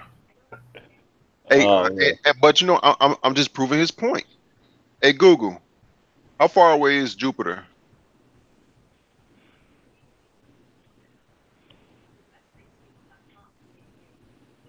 Okay, Google, stop. But I just want to prove his point. Oh man, how far away are we? So to answer your point, or your question, Jack, it's hard to tell. PC technology usually doesn't slow down all that much. I think we did have a small slowdown due to due to lack of application. So applications drive hardware. So as long as softwares need hardware, you're going to see a demand for AI, to be exponential. It's all dependent on what you're trying to do. If we're trying to take a spaceship and put it, an autonomous drone spaceship, and actually make it go out into space, you won't need a human being behind it. You just have to put all the, you have to develop it in a way that it's going to be able to navigate to its destination and make proper human decisions. So that means you're not filling it with all unnecessary lines of code. You're putting just enough lines of code in there, and then you're allowing it to make its own intellectual choices and decisions. So where I see it going, 20 or 30 years from now, that's a long time in the PC world. A year is a long time in the PC world. Yep. Christian can speak to that. Yeah, what we make, like the video cards just came out for NVIDIA, Mm-hmm. that's twice as much power as the ones that they had like 4 years ago before that. So it just depends on like what actually moves the market and what chips we make. Yeah, I was gonna say that's a real broad question to ask, right? There's so many ways that can go. Okay. But just in the very like just kind of in your face examples, like Lionel literally just saying, "Hey Google, lock the front door. Hey Google, how far is Jupiter? Hey Google, order me a pizza." Whatever the case, it's like, okay, that's a perfect example of how close it is to you. So, rather than looking out how far away it is, right? Look at how close it is to you. Like, look at your phone. Look, basically your tricoder. Pull your tricoder out of your pocket and pull up your apps and just think about what these apps can do for you, right? When you think about, not to kind of digress a little bit, but there was this dude named Ian Lungold, and he used to kind of talk about like, what life would be like post 2012. He used to do these talks maybe like in like the 90s and stuff. And he used to talk about how like you'd be able to like instantly manifest things in the future. Now, this was 20 years ago. This is 25 years ago. He's saying this. And he's saying like, there will become a time in the future where if you'll want an apple, you'll just think about it and then you can just have an apple. Now that time is here. Right? So you basically pull out your phone, you pull out an app, I don't know if it's Instacart or if it's whoever, and you say, "Hey, look, I want something to eat," and then they bring it to you. Just like that. So it's kind of like how, depending on how you view it, the future is already at your doorstep. It's already there. We're looking at, now as far as future application, how far into the future, when will the future application come into existence? Will it be 5, 10, 15 years? Okay. That really all depends, because like what Mike and what Christian's saying, that's largely going to be driven by like industry demand. If the market's demand for it, if the market is there for it, if the revenue is there for it, then they'll bring that shit online. Yeah. I just wanted to touch on a point that was made. We covered a hangout for space and technology, I think maybe a couple weeks ago, where we were looking at China's I believe it was an AI or innovation forum that they were having, and they had this headset that goes around your head that basically was driving these these slot cars around the track based on your mind power, your brain power. So the more you concentrated, the faster the cars went around. That's where we are right now.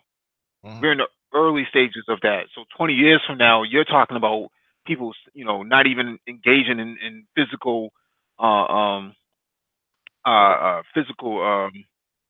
so much as work, but even what was I going to say? Sexual activity.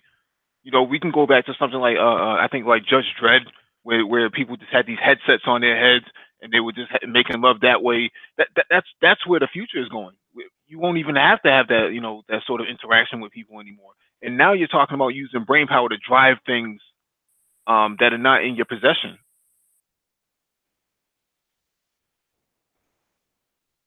Did somebody drop off? No. That's It's a interesting. whole, Yeah. it's a whole new world, man. From I remember when I was a kid, like AOL, like Yeah. you know, and like I remember that, man. Like when I was a kid, going on AOL and just sitting there waiting, eating some cereal just to get the internet started. And now it's like, this is where technology is now. It's like it's amazing. It's phenomenal. You know, Jack, that's a real good indicator right there. I mean, just think about what you just said. There was a time when you remember you had to sit up there and wait for your internet to dial up, right? Yeah. Now you're walking out, you pull out your phone, boom, I'm on a Hangout, I'm on YouTube. You know what I'm saying? It's just like, dude, that wasn't that long ago. Yeah.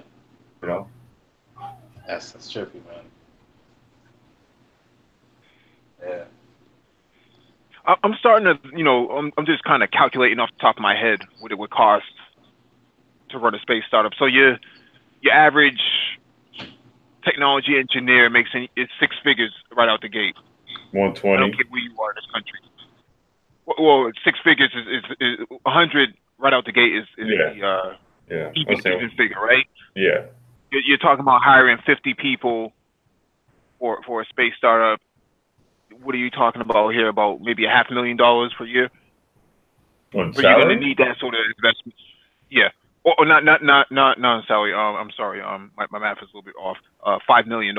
Yeah, I was okay. Yeah, Right. 5 million salary. Yep. And then you factor in what other accessories that you need and necessities that you need. Shoot, permits and software. licensing. Yeah, I was gonna say permits, licensing, software. You know, I mean, look, dependent. go ahead. I was just going to say, dependent on how driven you guys are, right? So in most startups, people usually start for the first 2 years or so in a startup because you're a startup. Startup means that you're not turning any revenue yet. So you may have to, you know, you may have to cut salaries, or you may have to go in eating ramen noodles for the first year or so. Ramen noodles and sweat equity. Exactly. So even coming out the gate, you're talking, you know, 5 million right out the rip. If you're looking for a venture capitalist or an angel capitalist, this is what they're going to be investing into. So you got to be able to produce product right away. You can't slack. There is no, you know, I ain't coming to work today because, you know, my baby mama's, ain't none of that going on. You got to produce. They're expecting a return on their investment, and if you can't provide a return on investment, that, you know, you're gone. You're gone from the team. Or you do a crowdfunding, right? And if you 5 million divided by I think it was 10,000 people, that's what's the number on that? That's $500 per person, right? So it's like just that simple. There's 10,000 people that's not a lot of people, you know. It really isn't, man. It really isn't, and depending upon what your idea is, and you know, I think I know maybe we'll expand this conversation when we go private, because I know Mike sent an email out about having a few summits related to a lot of what it is that we discuss in these hangouts. But you know, the nature of what, sorry, that's a plane, I'm sitting outside. The nature of what we're talking about here is so wide and vast. Like I said, it may not even be hardware based in what you do.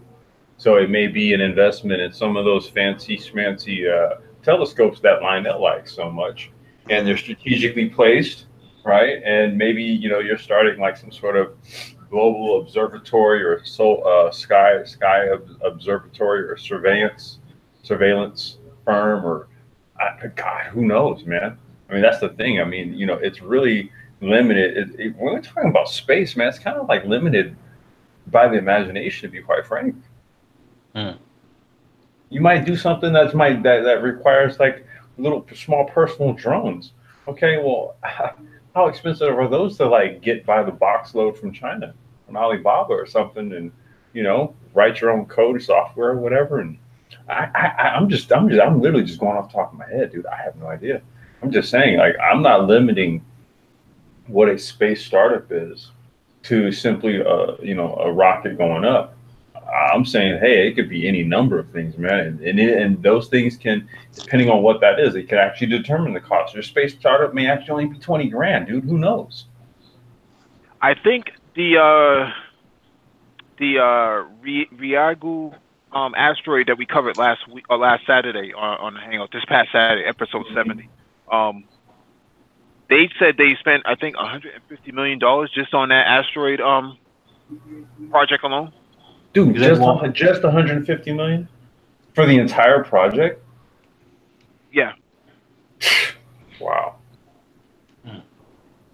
You know, look, in some U.S. space budgets, $150 million, what does that cover, Mike? What, maybe a single booster? You're talking at least $80 million just to get it off the ground. So the other they did this whole thing. They did this whole thing for 150. Yeah. So it's three modules, 3 landing modules that get on there, and they only last for maybe a week or so. That's crazy. That's crazy. So let's say this. Let's say this, Mike. All right. Let's say this, bro. I know we discussed how to do a startup, but let's say you get a team of guys, right, and you want to approach an investor, somebody who got the cash. How would you set that up to get him to? We just present your thing. How would you do it? Like present your idea, or should you write something up, or what do you suggest? So you're talking about going to a venture capitalist, like a VC or a hedge? Correct. Yes. Oh, so you have to have a portfolio in place of what your goals are, what your, you know, who your staff is, you know, how many guys you're going to need. They're going to ask you all these questions. So you got to have all these answers ahead of time, and you got to have a whole packet, a whole portfolio of everything that you could think of. And that's why I said before, I think we talked about this maybe offline, but some people were eager to just get things done now. You know, let's just start it and then see where it ends at. No, that's not how startups work. Yep. You got to map everything out. Everything has to be mapped out from start to finish. If something's going to fail, if there is a failure, what's the contingency plans for that? How much is it going to cost? Cost overruns are 99% of the reason why a lot of startups fail. You spent too much money. You had no return on investment. Failure.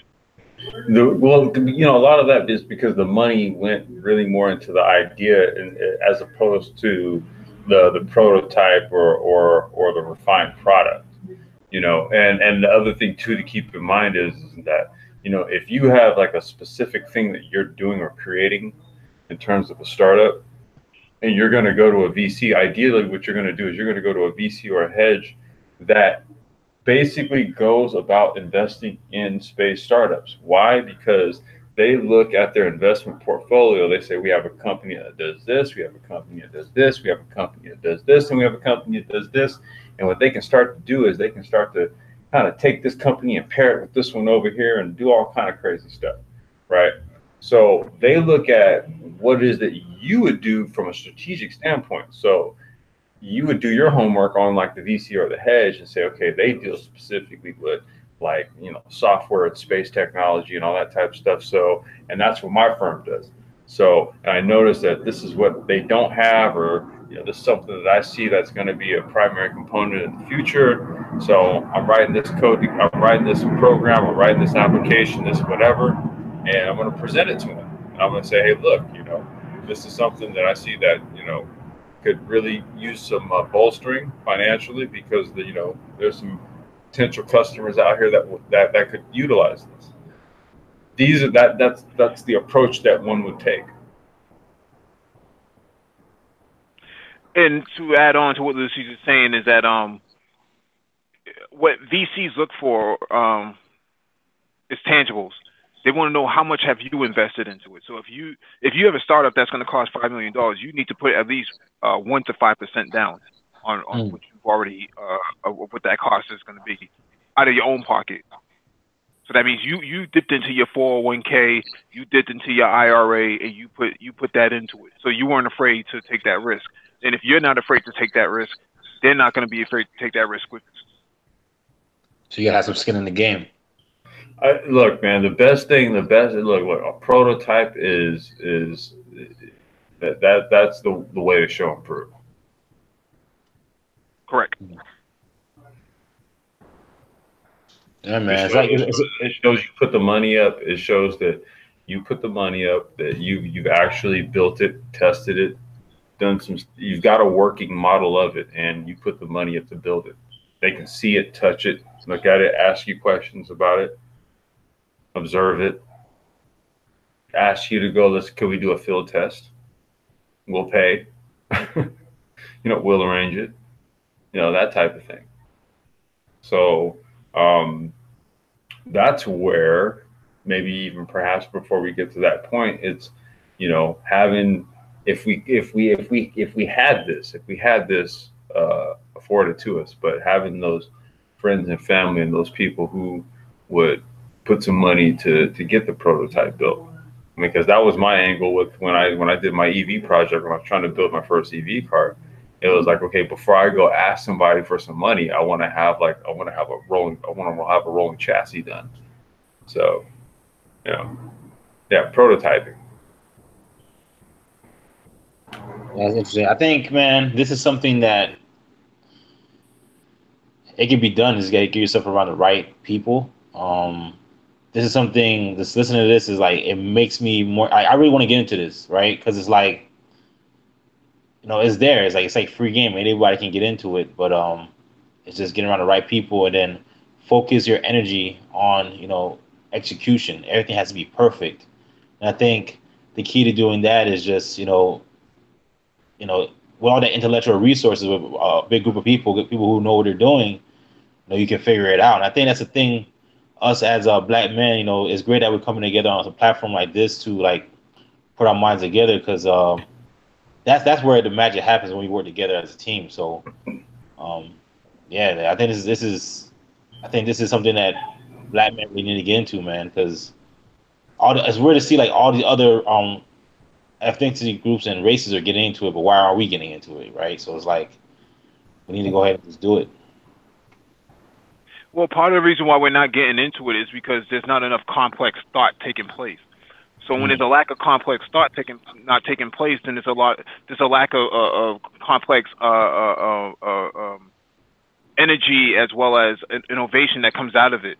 If you're not thinking on that level, then you're not going to get anything on that level either. So a lot of times in the black community, the conversations are watered down. It's about swag. It's about all these non-essential things that other societies don't worry about, other communities don't worry about. We worry about it because everybody's worried. Everybody's trying to find that instant gratification. You see it with the women, you see it with the men. I think you see it more with the men. Lionel and myself were talking about this earlier, that you see guys running around with 28-inch wheels on their cars and candy paint, but can't read word for lick. Their literacy is lacking. So those people get left behind. In terms of the digital divide.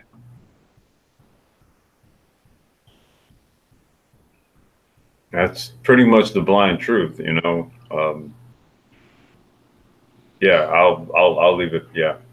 I agree with that, man. Because again, since I joined this group and been listening, again, I have conversation with people, and I still find nobody know it. Like I'm more. It's like I'm giving people more information than anybody really like adding to the conversation. Is kind of more just listening.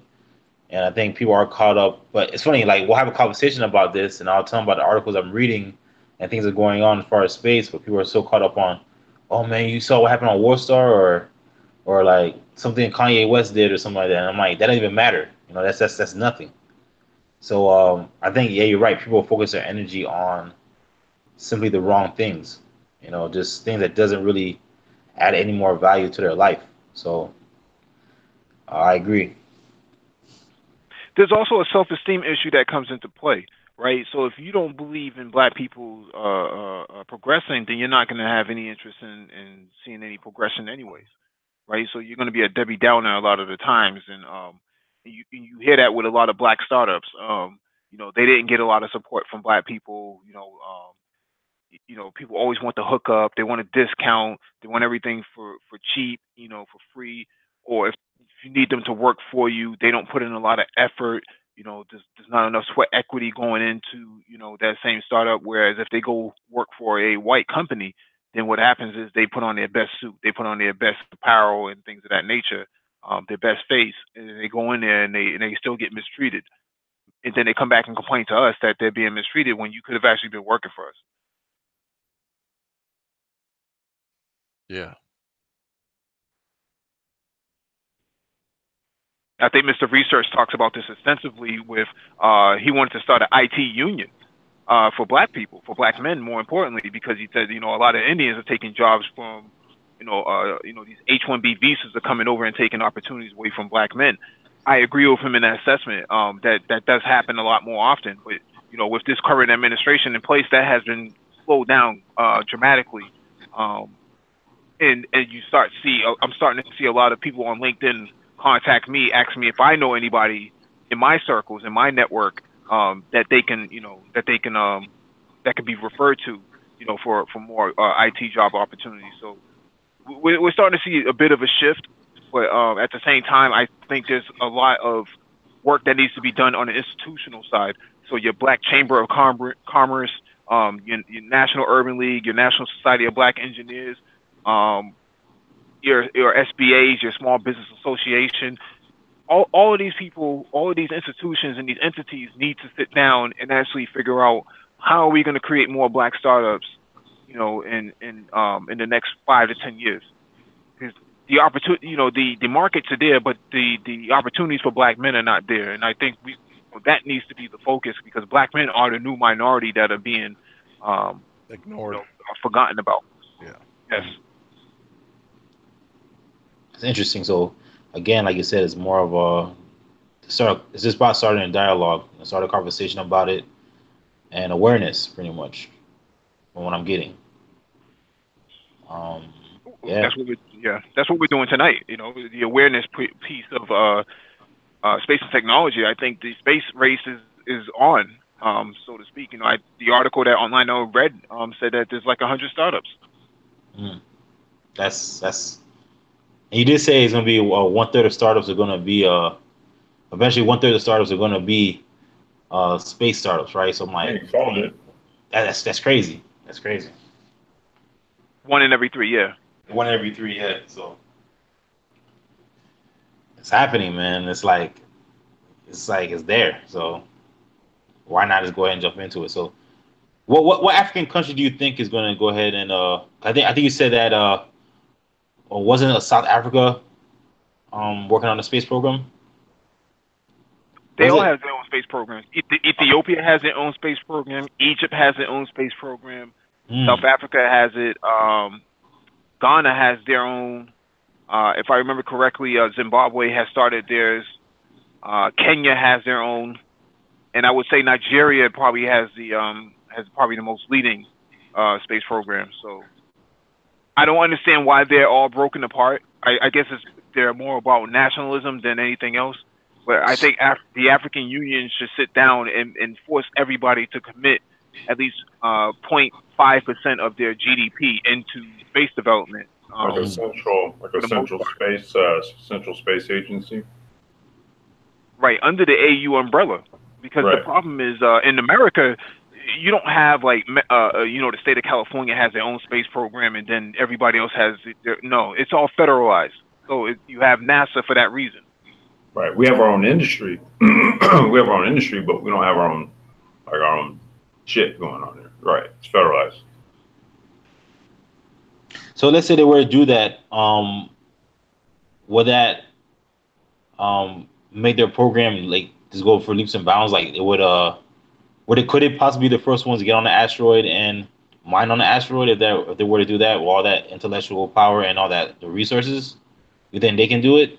Well, it depends on what the goal is, right? I mean, I think I've read an article some time ago about South Africa wanting to put wanting to be the first one to get to the moon. Yeah. So if you take in the amount of revenue or relative to their GDP, they do $500 billion in trade with China. They do at least less than 100 billion with the United States, and then you factor in how much they do with the European Union. I think it's something in the tune of something like $250 billion. So Africa probably does something like $1 trillion a year in trade and investment.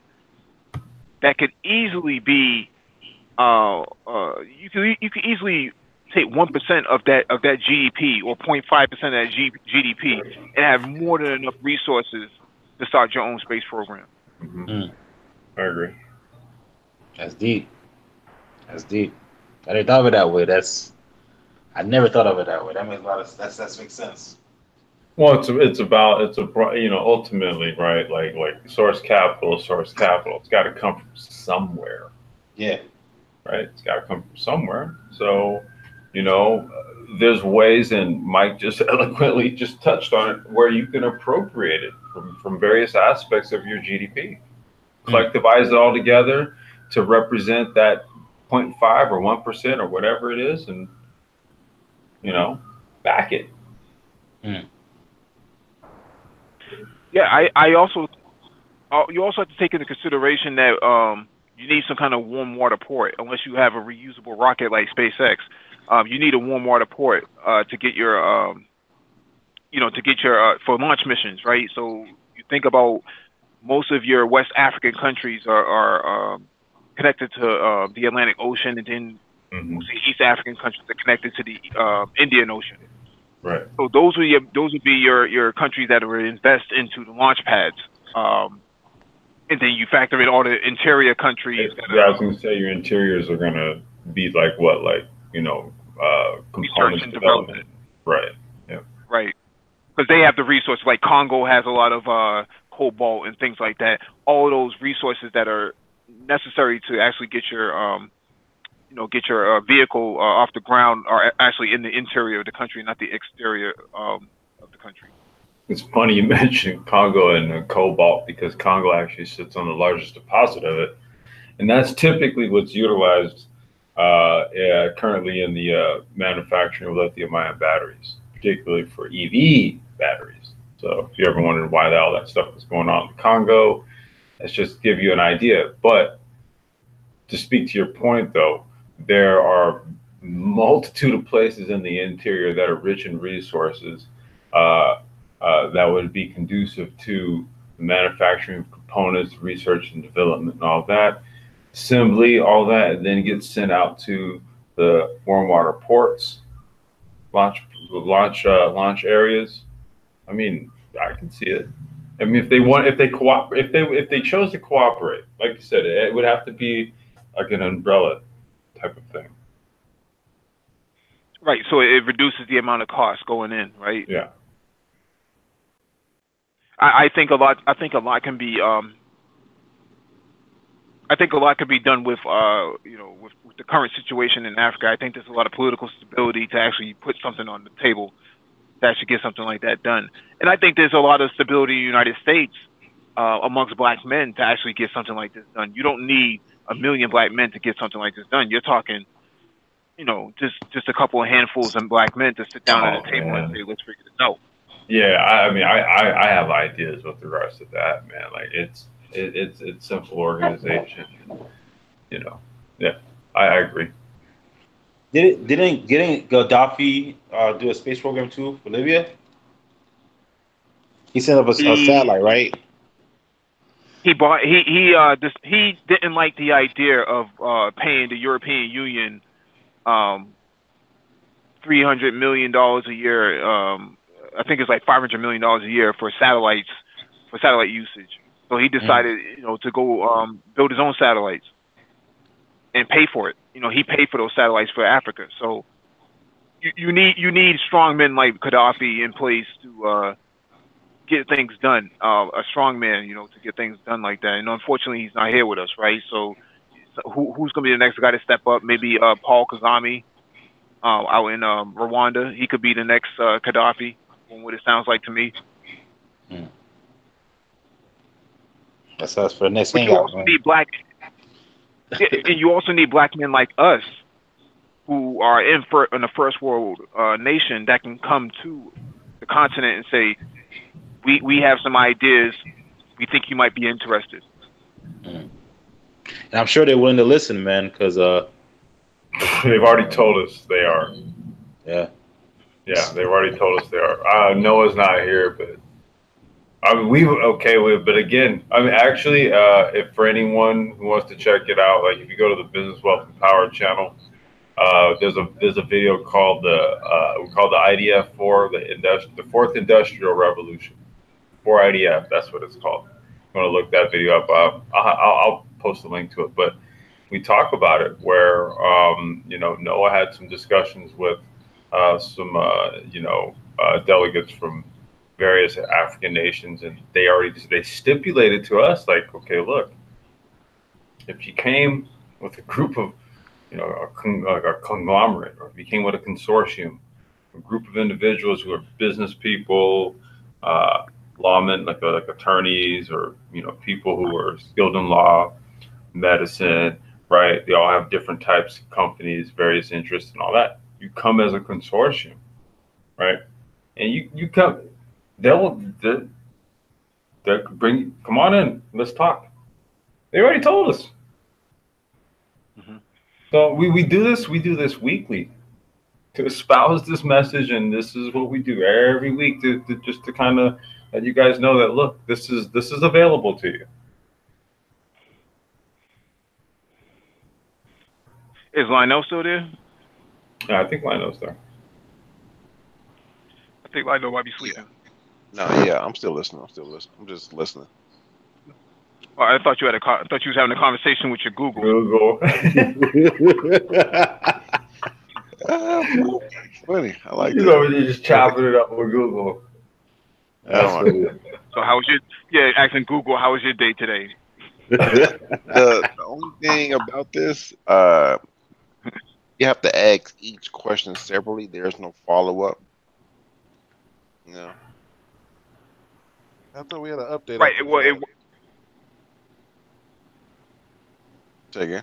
I thought there was an update out there for that where we'll just like pick up the follow-up questions. I haven't found anything like that.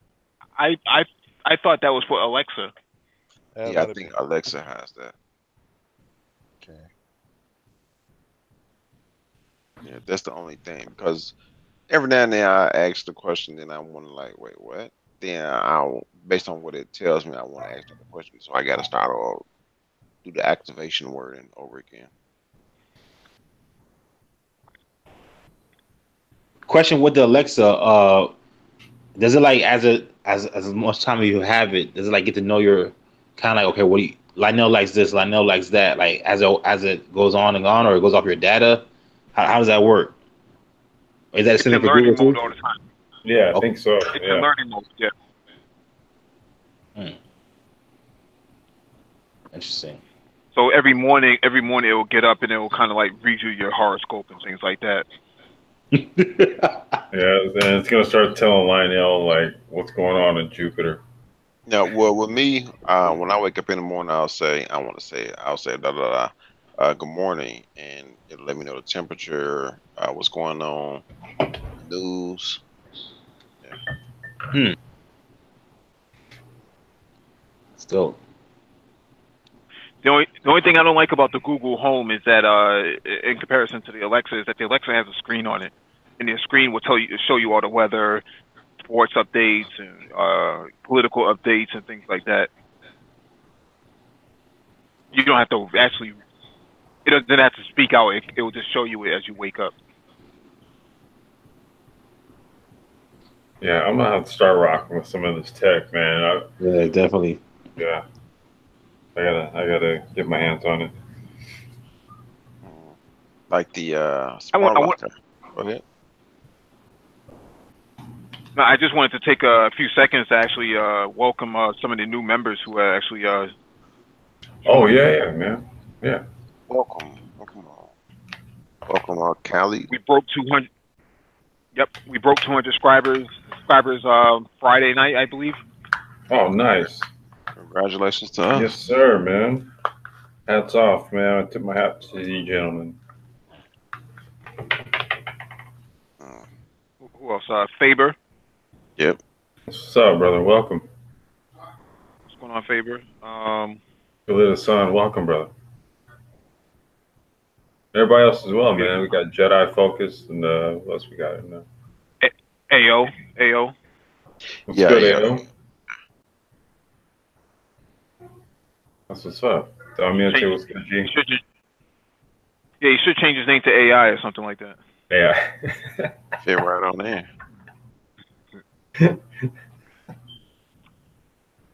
Yeah, I like the Google Home.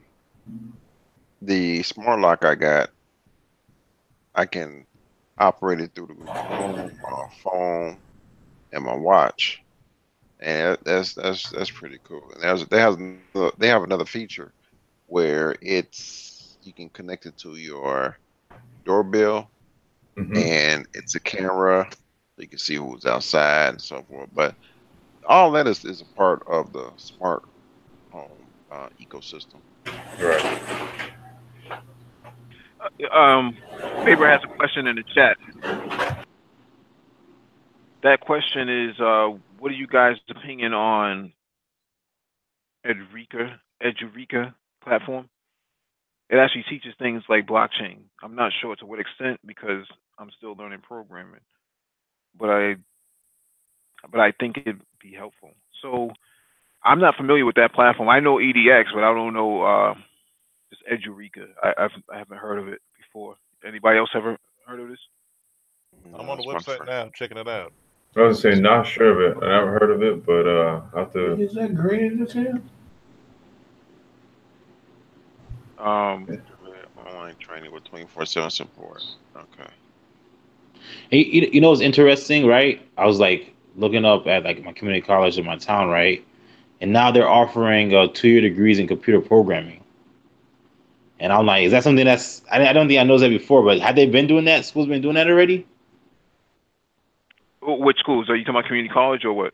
Community colleges, yeah, they're offering like, and it's like Python, everything, kind of like all jam packed. So I was like, whoa, I didn't know I can see they're trying to push for that right now.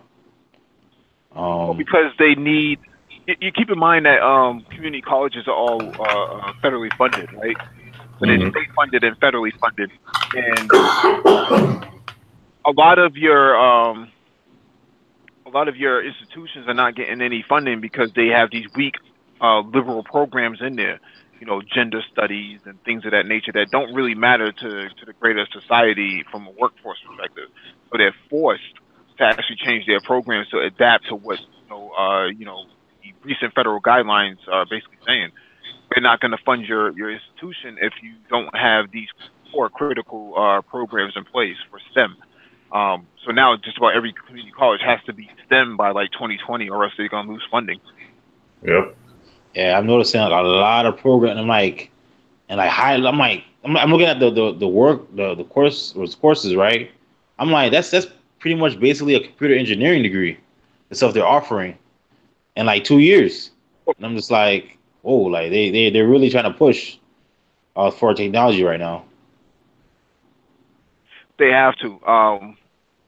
It doesn't make any sense to offer, home economics anymore. Those days are coming to an end. When you got Samsung and LG microwaves that are connected to Amazon Alexa now, your refrigerator is connected to like Google Home, where you can order milk, and it's just there's a whole litany of things that is happening right now. This major shift in technology and work environment that is forcing these community colleges to step their game up. Even state run institutions like your state schools, like UMass and Cal State. Those places are federally funded, and the government doesn't want to fund any more sissy programs. Liberal arts programs. Yeah, this website. I don't know if you're still on it, Christian. This website got a lot of the same classes that I see on edX, and it has it's the certifications to it also. Yep. It's a good plug.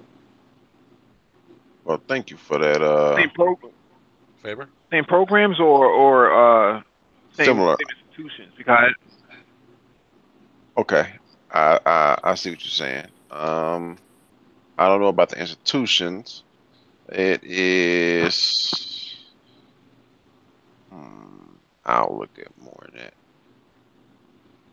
I just saw a couple. I was just running through them. Let me click on this blockchain course. Hey Faber, if you're listening in the chat, which programming language are you learning to program with now? C Sharp, C++, Python, Java?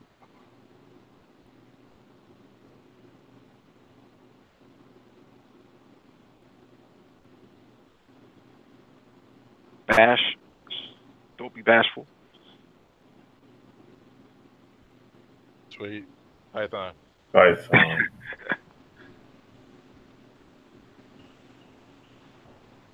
I'm not seeing that it's backed by an institution. This one particular one, I'm saying it's backed by just an instructor. So I see the difference in what you're saying. Yeah, I question the validity of some of these websites. They do have some of the similar programs because they're just basically copying each other. But for the most part, I trust EDX because it's coming from your Ivy League colleges, your Division II, Division III colleges, and they're transferable, right? So if you complete a program on EDX, like the MicroMasters program, you go straight into their master's degree program with no questions at all. They don't even question your GPA or anything like that because you've already enrolled. Yeah, and then you have your institutions like your Udacities. If you're trying to go for more like micro degrees, stuff like that. Yeah, because there's a lot of people who are in that 30+ age range that need to make that career transition, and you can't afford to go back to college, so you just take them the easiest route.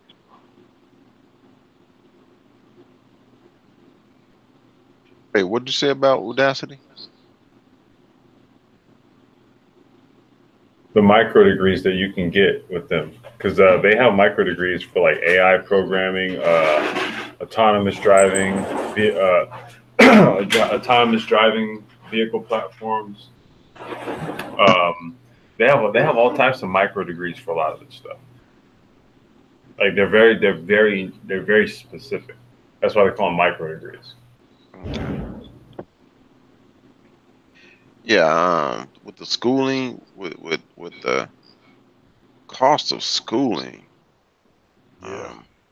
yeah, there's a community college and this.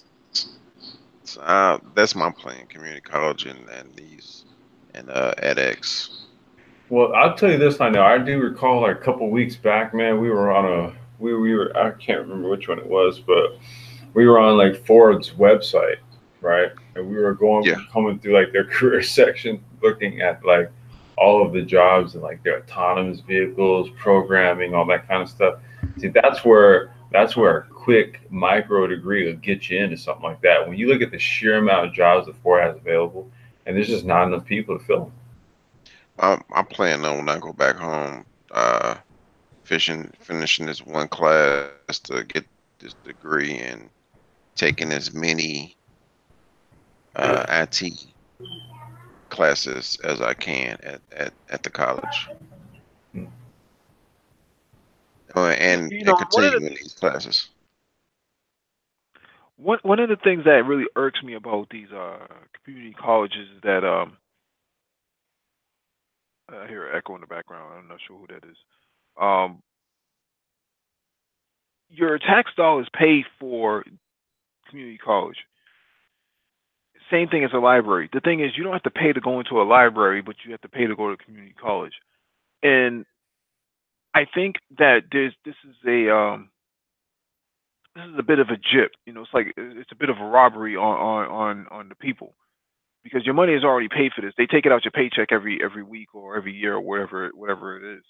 For those of us who do work, and I don't understand why you have to pay for community college. It just does not make any sense. I think if you pass the entry battery exam to actually get in, if you you score 89 or 82 or whatever it is to get in. Why are you paying more? Well, see, I think with it, College, I'm not going to pay to go there. no, and I agree, and I think what should happen is that if you want some sort of specialized degree, or like, let's just say if you want some sort of like special certification, specialty degree, masters or something like that, then maybe there's some sort of like small tuition that you pay for something like that. But like for like a general like associates or bachelors, yeah, this is free. Let's discuss this now. Let's get into education, man. Are we freestyling right now, or what's going on? Well, we've been I freestyling. think we've been freestyling for a while. All right, I thought so. Okay, as far as education, just real quick, the value of an education right now. What's your thoughts, man? Do you think it's still value in it? Because depending, I know it depends on the degree you get. Because I know people who got degrees, got masters, and they're still stuck at you know a certain level of their jobs, and they can't really go any higher, right? And they're like complaining about that. So I'm like, okay, I see other people who's thriving. So you think it's more of type of industry you go into, or what's your thoughts? Yeah, a lot of it's going to have to be based on what industry you're going in. Like IT, mostly we're going to be hitting up people for certifications. Can you repeat it one time? You said most what certifications? We're going to be going for IT certifications. If you can actually pass without going to something like brain dumps and you getting the certification that actually shows that you can do this job, that's what we mostly look at in IT. Mm. So pretty much it depends on What you're going into. If what you're you going to think. be like a CPA, college. Got you. But it seems like most of the money is in technology right now, man. Because you talking about some of these jobs is 200, $100 an hour. Uh, no, that's crazy. You know what I mean? Yeah. Like it's kind of crazy, man. It's like 200 to $400,000 a year. That's unheard of.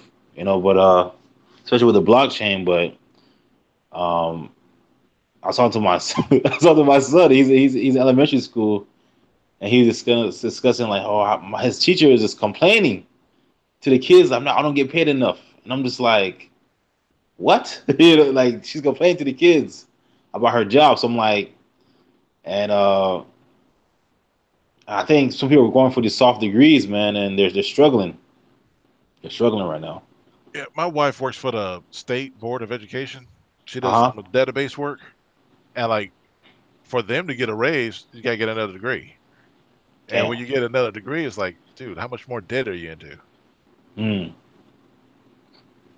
You got a That's point. that's why she's got like 8 degrees.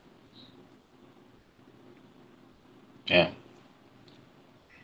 And like right now I just have associates, but I just do like more of the real estate and as far as the construction and whatnot. But to me, it's like I grew up in like a blue collar family, right? So it's like to us, it was like my dad made 200,000 a year, 300,000 a year, and he was just a mechanic, right?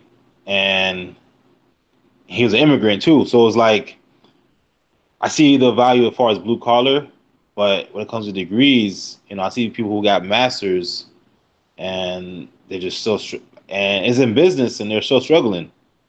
So I'm kind of confused, man. People are getting sold a dreams as far as the schools are selling people dreams. When it comes to education, but at this thing they're not going the right route. Because the industries are drying up because of foreign labor. Yeah. Unpack that. What do you mean by the visas?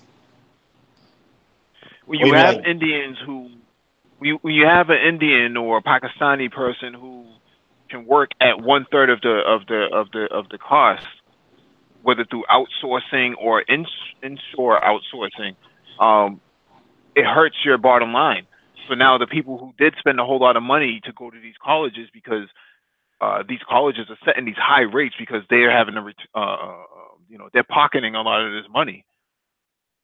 You hurt because you put more into the education system than the Indian person did, because in India they don't have student loan debt. That's unheard of. They just go to school and that's it. Whereas here in the United States, things are so broken, especially in predominantly black places. And you go to places like Chicago, where they close like 100 to 150 public schools. You can't compete at that level if you're a black male. You can't compete on that level. So you end up going to somewhere like DeVry, and you take out oodles of student loans that you can't afford to pay back, and then nobody respects your education because they don't respect DeVry, right? So now you're stuck.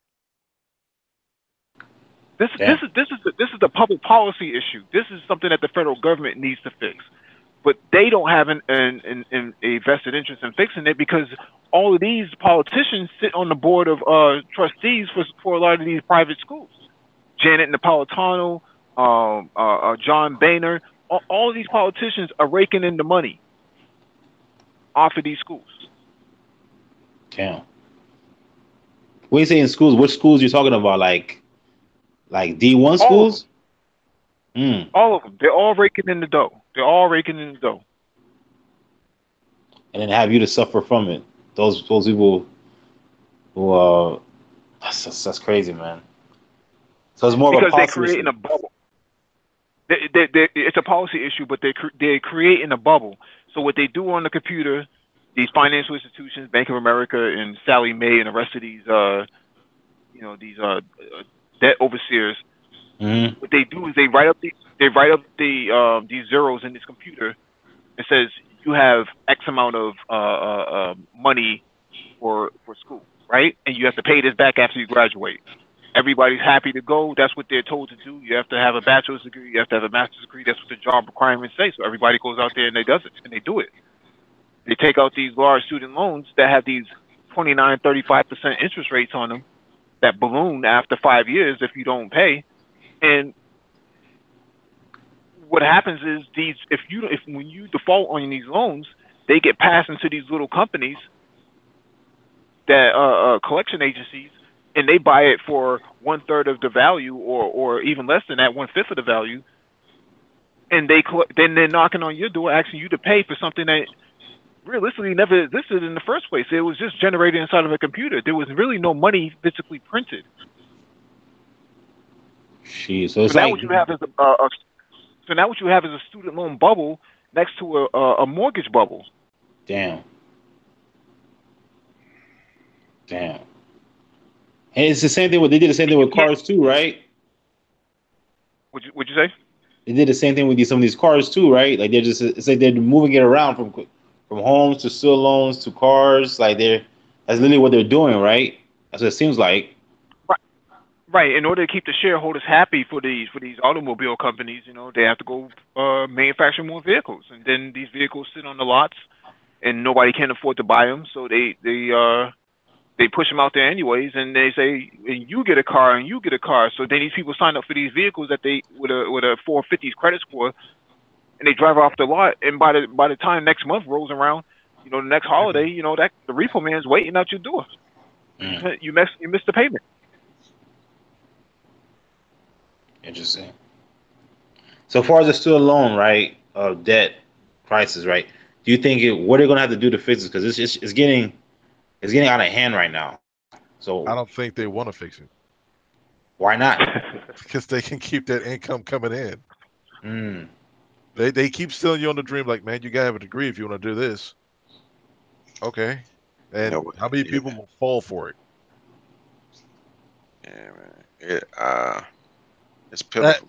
And I don't want to shoot you down or put anybody down or anything. A+ is like one of the most expensive certifications, and that's like a certification just to get in the door of doing IT work. Like when I first did my certification, I went to Network Plus, Server Plus, and I started doing my Microsoft stuff. And first 8 HR jobs I went to, they said you can't work on computers because you don't have your A+. And I told them, I was like, I got like 6 years experience of working on computers. I can do it. But they got in their brain, you can't do that because you don't have A+. So I had to drop $700 for a test.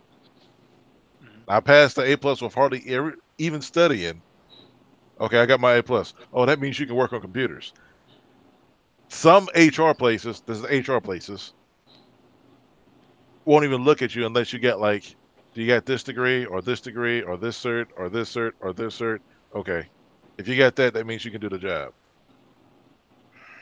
And that's not even the case most of the time. And And like, you be very proficient. and once you get well, past the HR person, you can talk to the IT person. Like, yeah, I can do that. You got any experience with this? Yeah, I can do that. Okay, you got the job. Just getting past the HR person is like a problem sometimes.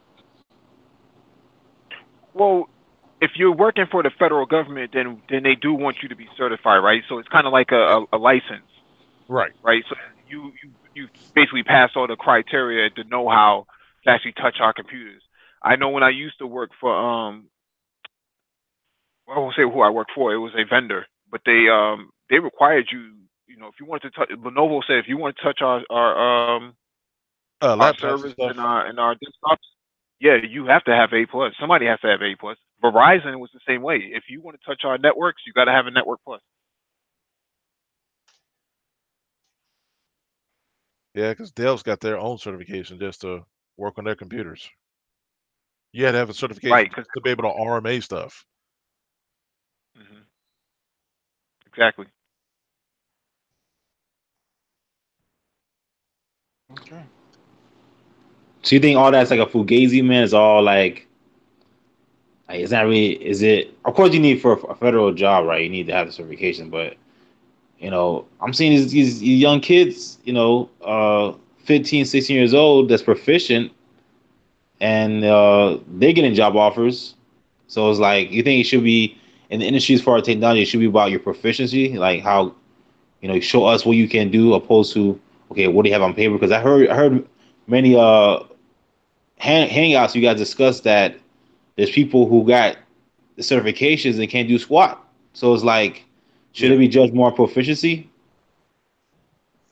So you have people who do brain dump, right? So people who brain dump and they never touched a computer before. Yeah, that used to be the case a couple years ago, but now the way how exams are set up, they're based on adaptation. So if you got one question right, the next question is going to be progressively harder. Uh, one of my jobs I used to work for, my boss had his Microsoft certified engineer degree.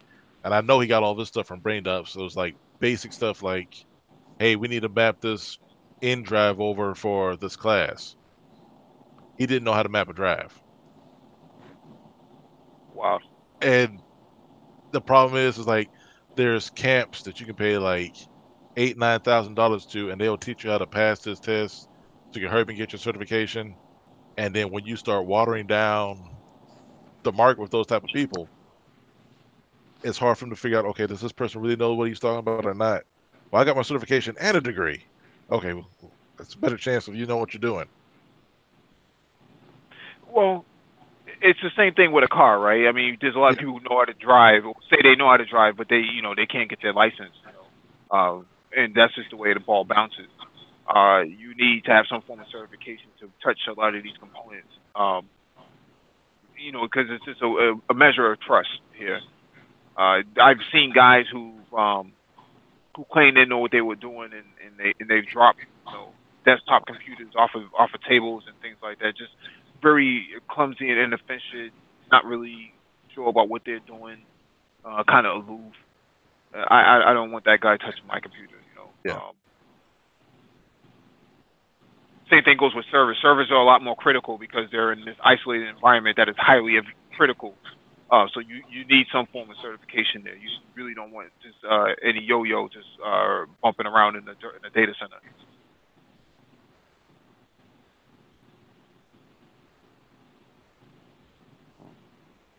But to your point, Jack, I think degrees matter in IT for networking purposes. If you're gonna be in IT, you want to be surrounded by other people who are actually about the same thing as you. A lot of your startups came from college. Facebook was built in the dormitories of out in Cal. I think Slack Microsoft was was built. too. Say that again. I think Slack was too. Yes, Slack. All your major startups came out of your universities. From students. Interesting. So I guess it's right. But as far as it, all right, okay, back to the debt, right? Still on debt. Like, do you think? I know they're making money off of it, but when somebody has a student loan debt that's as high as a mortgage, right? So it's like, Or higher. or higher. So it's like, I know people are feeling the pain, man. So it's like, are they going to resolve this issue? Or are they just going to keep it going and No, not say nothing? I think they're going to keep going. no. Well, if they see my position is that they never if everyone paid off their student loan debt, it's not like that's gonna balance the budget for the United States government. It's not gonna happen. It's not really beneficial for them to actually do it anyways because you're taking money from people who don't have it and you're putting it into a place that doesn't really serve any purpose. It goes into a black hole for the most part. So really, the whole purpose of student loans is slavery. It's crazy. Yeah, for the most part, you're putting people back into slavery.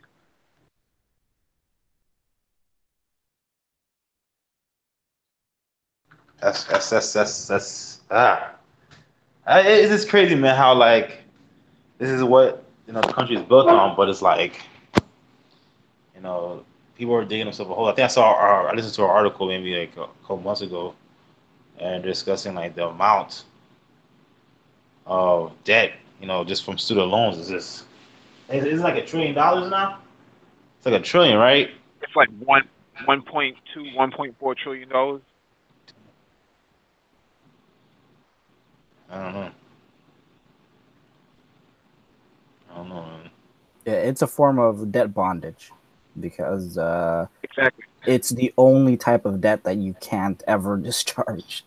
No matter what you do, right? You can't go into bankruptcy and be like, we want this. I gotta restructure this loan, or it has to be forgiven, or something. If you have $200,000 in student loan debt, you either pay it off, or it's going to be over your head until you die. And then in some cases, parents whose children died who had student loans, the banks try to harass them to pay anyway, which it was a huge scandal. But they're very serious about this. Now, if you live in Alaska, I don't think you're burdened with student loan debt. I think that they have some kind of policy in place to actually alleviate that issue. So I think school is kind of free for those people up there. Why is that? I've never heard that before. Not enough people. Alaska is it's not enough people. It's kind of a special case. So if you have a student loan debt, well, if you move to Alaska, what happens? No, if you go to school in Alaska, so I think like University of Alaska is like free or something like that. Oh, damn. Okay. That's interesting. To my knowledge, it could change at this point. So, but if you guys don't have anything else, we're gonna shut it down because it's supposed to end at 11. Okay. It was a great hangout. I learned a lot tonight. Yeah, man. There's nothing wrong with just learning more about technology. Like even for myself, I've been kind of like uh, making more of an effort just to learn more about technology, about AI.